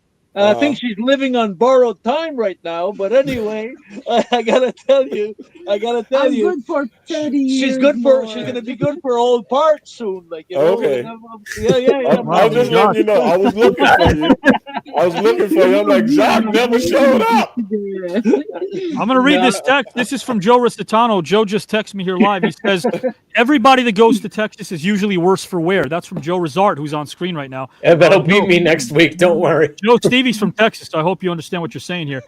Guys and gals and pals, let's please, again, the triumph and the success has to do with love. Jacques and Natalie embrace that. They do. I appreciate you guys a ton. You have a great night. You deserve it, guys. Good night. See you soon. Yeah. See you soon. See you, Stevie. Stevie. See you soon, Stevie. See you soon. Sooner than you think. See you soon. Yeah, maybe round three. Guys. Jacques Rougeau. Absolutely, my friend. Anytime, and I'm going to see you soon, my friend. I will. I can't wait to talk about all the projects Jacques has going on. But I want to talk about something. I'm going to have to put Joe in the back for a minute. I'm going to have to put Joe in the back. Joe, I have to discuss something over here. I want to keep Stevie on here because I have to confess. What's that? And we're going to wrap up real soon, before the 3-hour mark. I have to confess. Howard Collado, first off, everyone knows JW is JW. Stevie and I know JW is Jarrell. We remember Jarrell. Stevie remembers Jarrell. He's done a lot of great stuff with us in the back. Stevie worked with Jarrell. I remember talking to him, but I never saw his face, I don't think. Right. Yeah. Jarrell, Stevie, Jarrell. There we go. Yeah. Okay. Yeah. I remember talking to him several times, but I don't think it's weird because I feel like I did see you when we were doing those podcasts. Maybe you did. I don't remember. One time only, but I got to say this to you. I know Jarrell is not in the best of moods, but it has nothing to do with Stevie or the match. It has to do with the gentleman above him because Jarrell, before we started doing TKN, Jarrell and I and Stevie were doing a lot of audio stuff together, and Jarrell showed up. Invited. I invited him, of course. He's one of my best friends. He's a great human being, a talented human being. His resume is amazing as well, filmmaker. But I want to say this. Jarrell said, hey, man, Howard's walking around over here saying he helped the foundation of this place. He goes, I was here from day number one. So Howard and JW have been really kind of going at it for the last year or so. And they drew each other in round number 2 of this tournament. They're not going to see each other until 2025 in this match. From what I understand, it's not going to be a typical debate match between the two of you. But I had to bring Big Stevie here because Stevie knows how to make the peace between two human beings. But before I kick it over to Stevie, Howard, my friend, I implore you, please. And this is, I'm going to let my hair down like legit. Okay, man. I don't curse. I don't, we got sponsors. Cut the bullshit. You got JW over here. Make peace because the debate that the two of you have should be peaceful. My network is filled with class and dignity and stars of the caliber of a Stevie Ray. You can't embarrass me, and you cannot be on screen making this personal between a guy like JW, who has the same objective you do, see the TKN network thrive and succeed. So I'm imploring you, will you please put this behind you? This silly little, I don't even know what to call it, because I'm not a wrestling fan. I'm a fan of people, but I'm seeing you guys do something that is way worse than anybody could do, considering how old you guys are. You're allowing some petty little rivalry, there I said it, to get in the way. There's no reason to. Will you at least virtually make peace with JW now, Howard Collado? Look, Avi, I've known you now for a minute, man. And reconnecting with you. We acted on stage. We did Shakespeare in college, my friend. All of it. All of it. Queens, college festivals, all of it. And, when people come into your life, Avi, I watch. I watch and I see how you engage with them, how they engage with you, right? Like the minute Stevie Ray came on the screen, right? I just knew that's a good man. That's a man. He is. He's the best. He's a good man. He's not going to stab you. Because he listens. He listens. He's going to look you right in the eye and tell you exactly how he feels. 100% of the time. And I've been there. I've witnessed that. Now the man down there, hermano, escúchame cuando yo te digo. Listen to me when I tell you. Every gut instinct tells me this man is going to stab you in the back. Be it as it may, will you promise me, for the sake of the energy we had tonight, and I'll kick it over to JW in a minute, will you, at least for me, put all this crap behind you and just focus on your match with him without all the chicanery and nonsense and juvenile behavior? Will you? For me. For me. I've been through a lot lately. Will you for me? For you, brother? Yes. Yeah. Okay. Well, I will. Okay. But listen to me. We got more show to go. Go ahead. Make it fast. We got more show to go. Go ahead. Listen to me, man. We got to get out of here soon. I say yes, but I'm telling you right now, that yes could flip the minute I see this man down here. No more comments on his posts or vice versa. No more slandering each other. None of that. That's not the kind of network we run. None of that stuff. You're putting that behind you, yes? Look at the eyes behind him, bro. We didn't grow up on social media. We need to act like children, man. We're men. You're not going to be doing any of that juvenile crap anymore. A simple yes or no. Yes or no, Howard? Look, if he doesn't step like that, I won't either. Howard Collado, can you put all the juvenile BS behind you and just focus on your match with him in the spring? Yes or no? Yes or no? A quick soundbite. Yeah, sure. Yes. Good, JW, my friend. Here we are. We're squashing the beef. You did great tonight. You judged. You were there with Stevie. You were hanging and banging with everybody on screen. Come on, man. Put this crap behind you, right? I mean, Howard said he would. Would you as well? I don't even damn what Howard. First of all, it's too late for that because first of all, I haven't even been on the I came on the show because you said Stevie was going to judge. I hadn't seen Stevie in God knows how long forever. Right. It was a good show. I haven't been on the green room in a while. There is a reason for that. He is the reason for that. And and to be honest with you, I'm feeling some kind of way over the fact that after I told you I didn't want to come on the show until the match because I didn't want to look at him or have anything to say to him, you popped him up and put us on the thing together like it's Hollywood Squares. And I'm not okay with that. I'm really not okay with that because he did that shit when we was in Brooklyn. He went to my sister's house and I tried to apologize. It doesn't matter. You don't do something like that and apologize. And I'm sorry, Avi. I feel like you're about 2 or 3 months too late with this conversation because I didn't have a problem with him. Maybe you're right. He was the one that was going crazy, doing all this wild stuff. I was just showing up, just trying to support the whole show. And then he tried to come to my neighborhood. He did what he did. He ran up on my sister's house. It's over now. And why did I do that? I have nothing. Nothing to say. I have nothing to say to him at this point until the show. Then you guys say I'm gonna stab you in the back. Stabbing you in the back would imply that we were friends at one point, and that's hold on. I want to say this, and I don't say this because I want to get some sort of a reaction to a punchline, but I mean this. I say this to Stevie on the phone. If Stevie was, and he was in Lebanon, there's a great story. If Stevie was in the Middle East, this man knows how to bring people together, and that's not overstating. It's not showmanship. That's from the heart. That's from my mind, and this mind always works. I wanted to bring him on tonight to judge, and I also wanted to bring him on tonight to maybe just bridge the gap between the two of you. Maybe with the little information he has about the two of you. I don't claim, nor does he, to know all this stuff in the history. But Stevie, you've always made peace between people. And everybody who's watching, all our Suits and Ties, sponsors, fans, I want you guys to know that about Stevie. Stevie is the real deal. Stevie is able. He's had people on a show before. He's had people face off against each other. He's been the person who can read the room better than anybody else. He's reading the room now. Stevie, any advice for Howard and JW regarding this nonsense that they have going on, not just in social media, outside of this show, making it personal, not remembering the objective, which is to win this tournament? From what you've gathered, the little that you've gathered, any advice for these two gentlemen? You know, both of these guys intellectually on a very, very high level. And the way I see things is when people have an intellectual prowess, they should use it. You should use it not only for yourself, but for the other people that follow you and the other people that look up to you. Because if you can look past something as petty as Avi says it is, then what? A lot of people don't know this. Avi and I had a problem once. I called Avi up. This is a true story.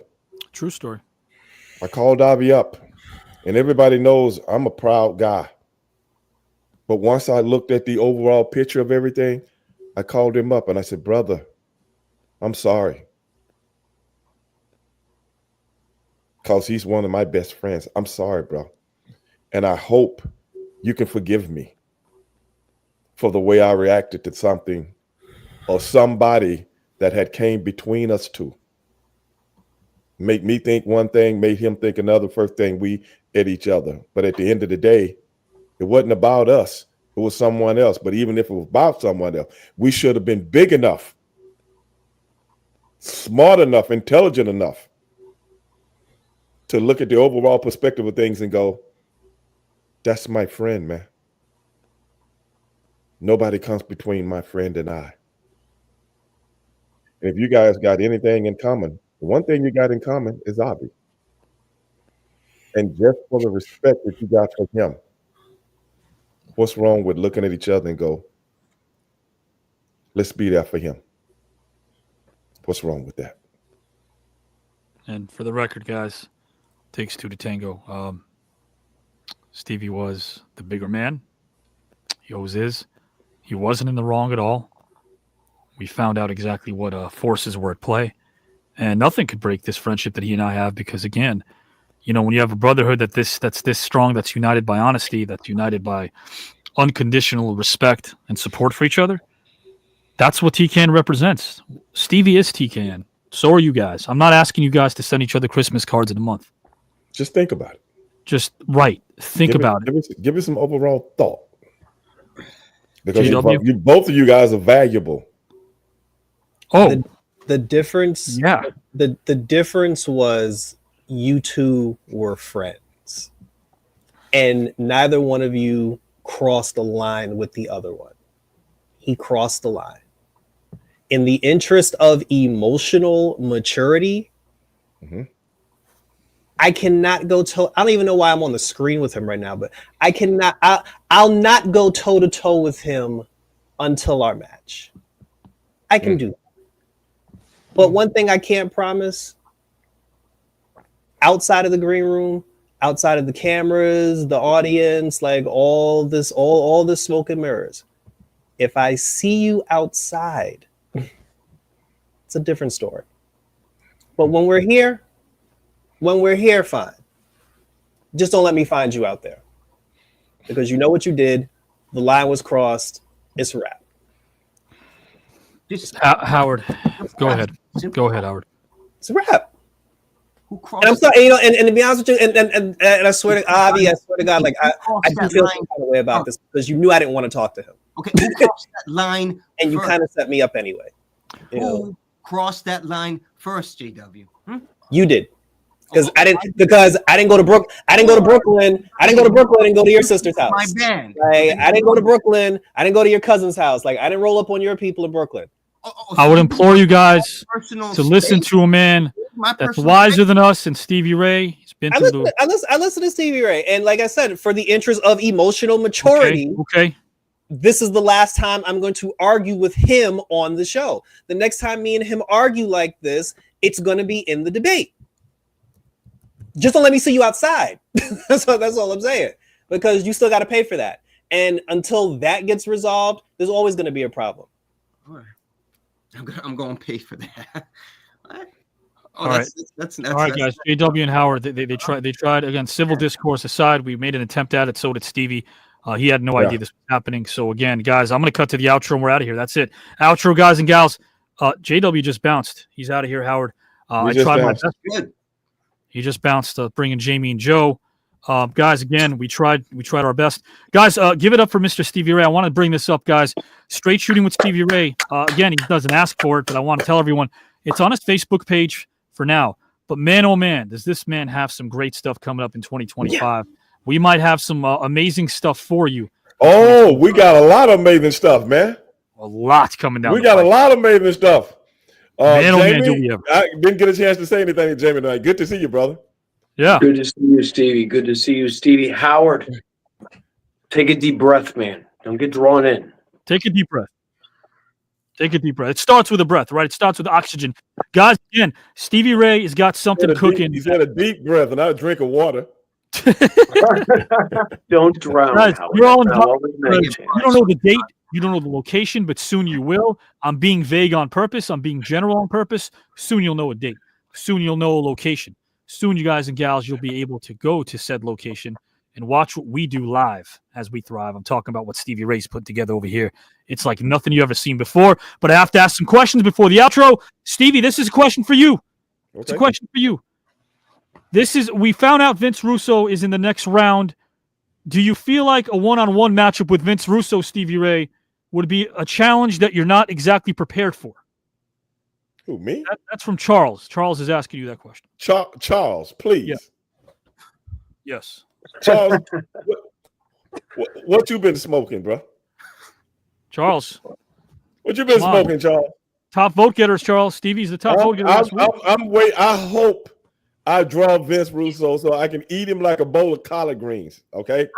He's not going to be on that tangent. You know what I'm saying? I'm not going to give him a chance to be on that tangent that he was on last time. Right. And mirrors.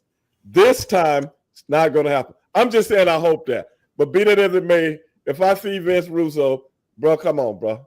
Come on, guys. Listen, Vince Russo, if you're a pro wrestling fan, Vince Russo was taking a shot at somebody and then throwing the ref right in front of him so the ref could get hit. That's what he had Jonathan Coachman there. He had me there. He was using us like chess pieces. Stevie knew every move this guy was about to make. And you know what? He stayed cool, composed. And guess what? When it came to those zingers, guys and gals, Stevie Ray hung with it. At the end of the day, top vote getter in this tournament. Nobody wants to face a Stevie Ray. I do know that Rick Mahorn is talking. Him. I know Rick Mahorn's got stuff to say. Guys, everyone's gunning for the best. They're gunning for Stevie. Everybody's gunning for Stevie. Hey, hopefully Rick Mahorn and I hook up. Oh. He was surprised when he got traded last time. This is the most dangerous. I'm just saying, the man woke up one day, thought he was a Piston, and he wasn't. No, guys, 1989 expansion draft, Minnesota came calling. He said, wait a minute, I'm going to Minnesota? I just won a ring with Detroit, and I'm going to Minnesota right now? Well, he didn't. But he also didn't stick around with Detroit. But, guys, Rick Mahorn, the baddest of the bad boys. Stevie Ray, the mind, guys and gals. He doesn't mind showing you his mind, but I don't mind getting out of here before you expected, guys. We're going to cut out early. This is the outro. I'll keep everybody on screen. It's our last video. It's a couple of minutes. It'll show you who's on next Saturday night in round 2 of the TKN Celebrity Tournament. We appreciate you guys. Again, the viewership has been amazing. The subscriptions have been amazing. For Howard Collado, Jamie Sparling, Joe Ricitano, they got their talk shows coming up next weekend. The voiceover in the dojo, The Howard Show. They got their talk shows Friday and Sunday. And in between that, it is going to be another second-round matchup. Who will be facing who? Who will be eliminated? Hey, as Stevie says, sometimes it's how the mop flops. Buster Douglas, we love him. He's not in this tournament anymore, but he's still with TKN. Byron Scott advanced to round number 3. Jacques Rougeau advanced to round number 3. Who else is going to be in round number 2 next Saturday night? Here's what we got for you. Watch the end of the video. And in the meantime, at the beginning of the video, who are your top 10 contenders in round number 2? Let's watch and find out right now.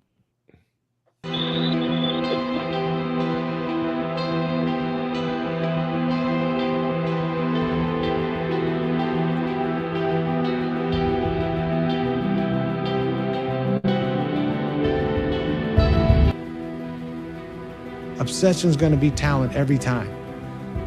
You got all the talent in the world, but are you obsessed? Is it all you ever think about?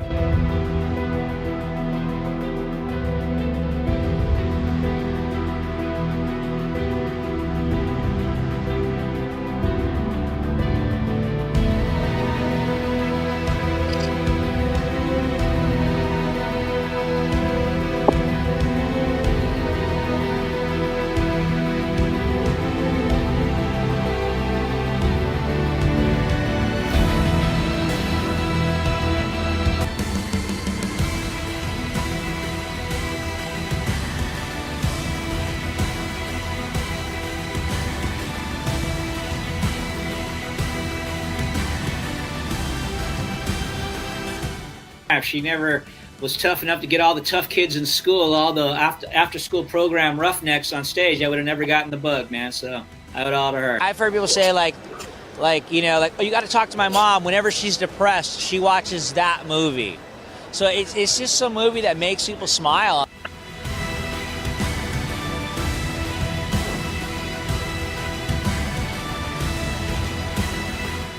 A guy wrote, "Fatigue can make cowards of us all," and that just shook me. Do this, and after a while, you really you forget about the pain and the uncomfortability, and you just get into the character and into doing your job.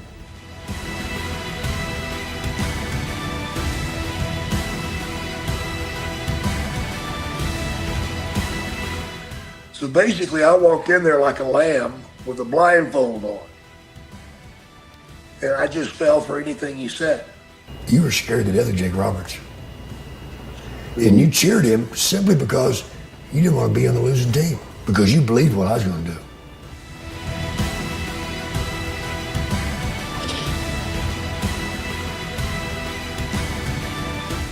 Accidents happen. They may not have had the intent to hurt anybody, but come on, take a look at them. They drink Diet friggin' Sun-Kissed and Diet 7-Up.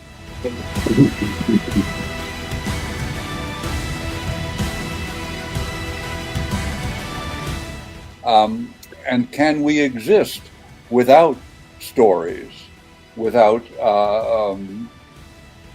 lies? And especially the kids that are trained by the First Stage Academy here are so disciplined. Their professionalism is phenomenal.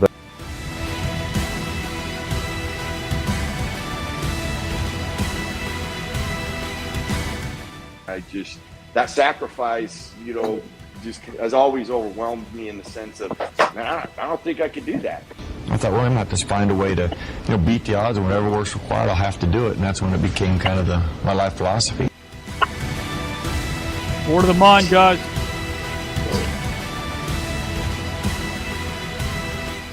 He gets his ass beat by Mr. T, who's always down for that. And he comes to a crossroad. He's become now. Beige is on top right now, okay? Beige is the rage. Beige is the new black. Yeah. And he...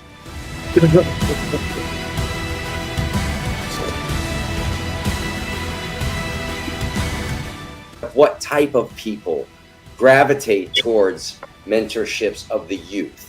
Because that's what also attracts the wrong kind of person to be around young people. New Stargate series coming out and coming back.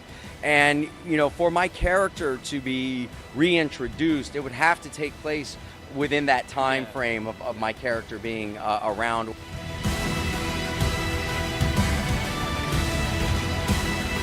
More of the odds-on favorites, guys. There was a guy named Virtual Small in 1917. Pro wrestler. Also fought in the Civil War. Nobody talks about those stories. Like I was mad and dejected that the match was finna end. Mm-hmm. They got me. He worked me. Who's number one according to you guys so far? You got it. He's right here. Stevie Ray. Stevie Ray. In our power rankings, number one. Man's quest for power. We've been talking about war. What has man learned from war? Absolutely nothing. This is the face of a champion. Yes, sir. This is the body of a champion. This is the heart of a champion. Agreed. This is the intestinal fortitude of a champion. Agreed. According to you guys, our number one contender already. Was holding her hand. She was unconscious. She was in a coma. Some honorable mentions, And you guys, said and to then you're her- going to find out who's up next week. It's okay, John. You can go now. You fought hard enough. It's time to rest. Rayfield Justin. And she left. They were going for a three-peat. It had never been done. I know they've beaten us in 1988 in the championship game. That's the only time I'd ever lost to Joe Montana. No, the fans have always been great here in Chicago. I lived here for 28 years. My kids were all born and raised here. We're certainly not in the Great Depression, but we are in a struggle. Lenny of a whole Wilkins and different Magnum TA, kind. guys. Yeah, I've overcome a lot of things and a lot of turmoil, but it's been a lot of hard work, and I've still got a long way to go. But I feel real good about what I've done so far. And some people are afraid to leave their house because they never know if that's going to break down. As long as people are having a good time, that makes me feel good. People are smiling, especially that we're all in the over 45 club. And that's where Geronimo died. His bones are still resting there, but he was buried, and his tomb says Geronimo, a prisoner of war. I love the amateur wrestling scene. I love their competitive spirit. They just make good pros. It's the guy who's willing to die who's going to win that itch. And I know if I'm going to have any life anymore, you got to look at the guy next to you. Look into his eyes. Now, I think you're going to see a guy who will go that inch with you. You know what? Maybe one of the world's problems will get solved by listening to this show. I'm going to win this whole thing. Watch. I know you are, Tom. I know you are. Here we go, guys. The moment you've been waiting for. Who do we got next week? Elimination round. Round 2. 132 Hall of Famous award winners. Next Saturday night. 2 out of 3 of these men will advance to the Olympics. Who we got?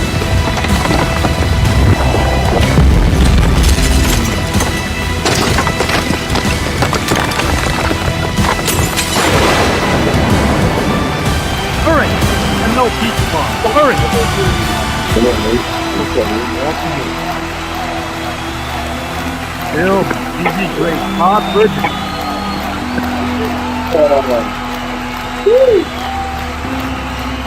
WWE Hall of Famer Gerald Briscoe.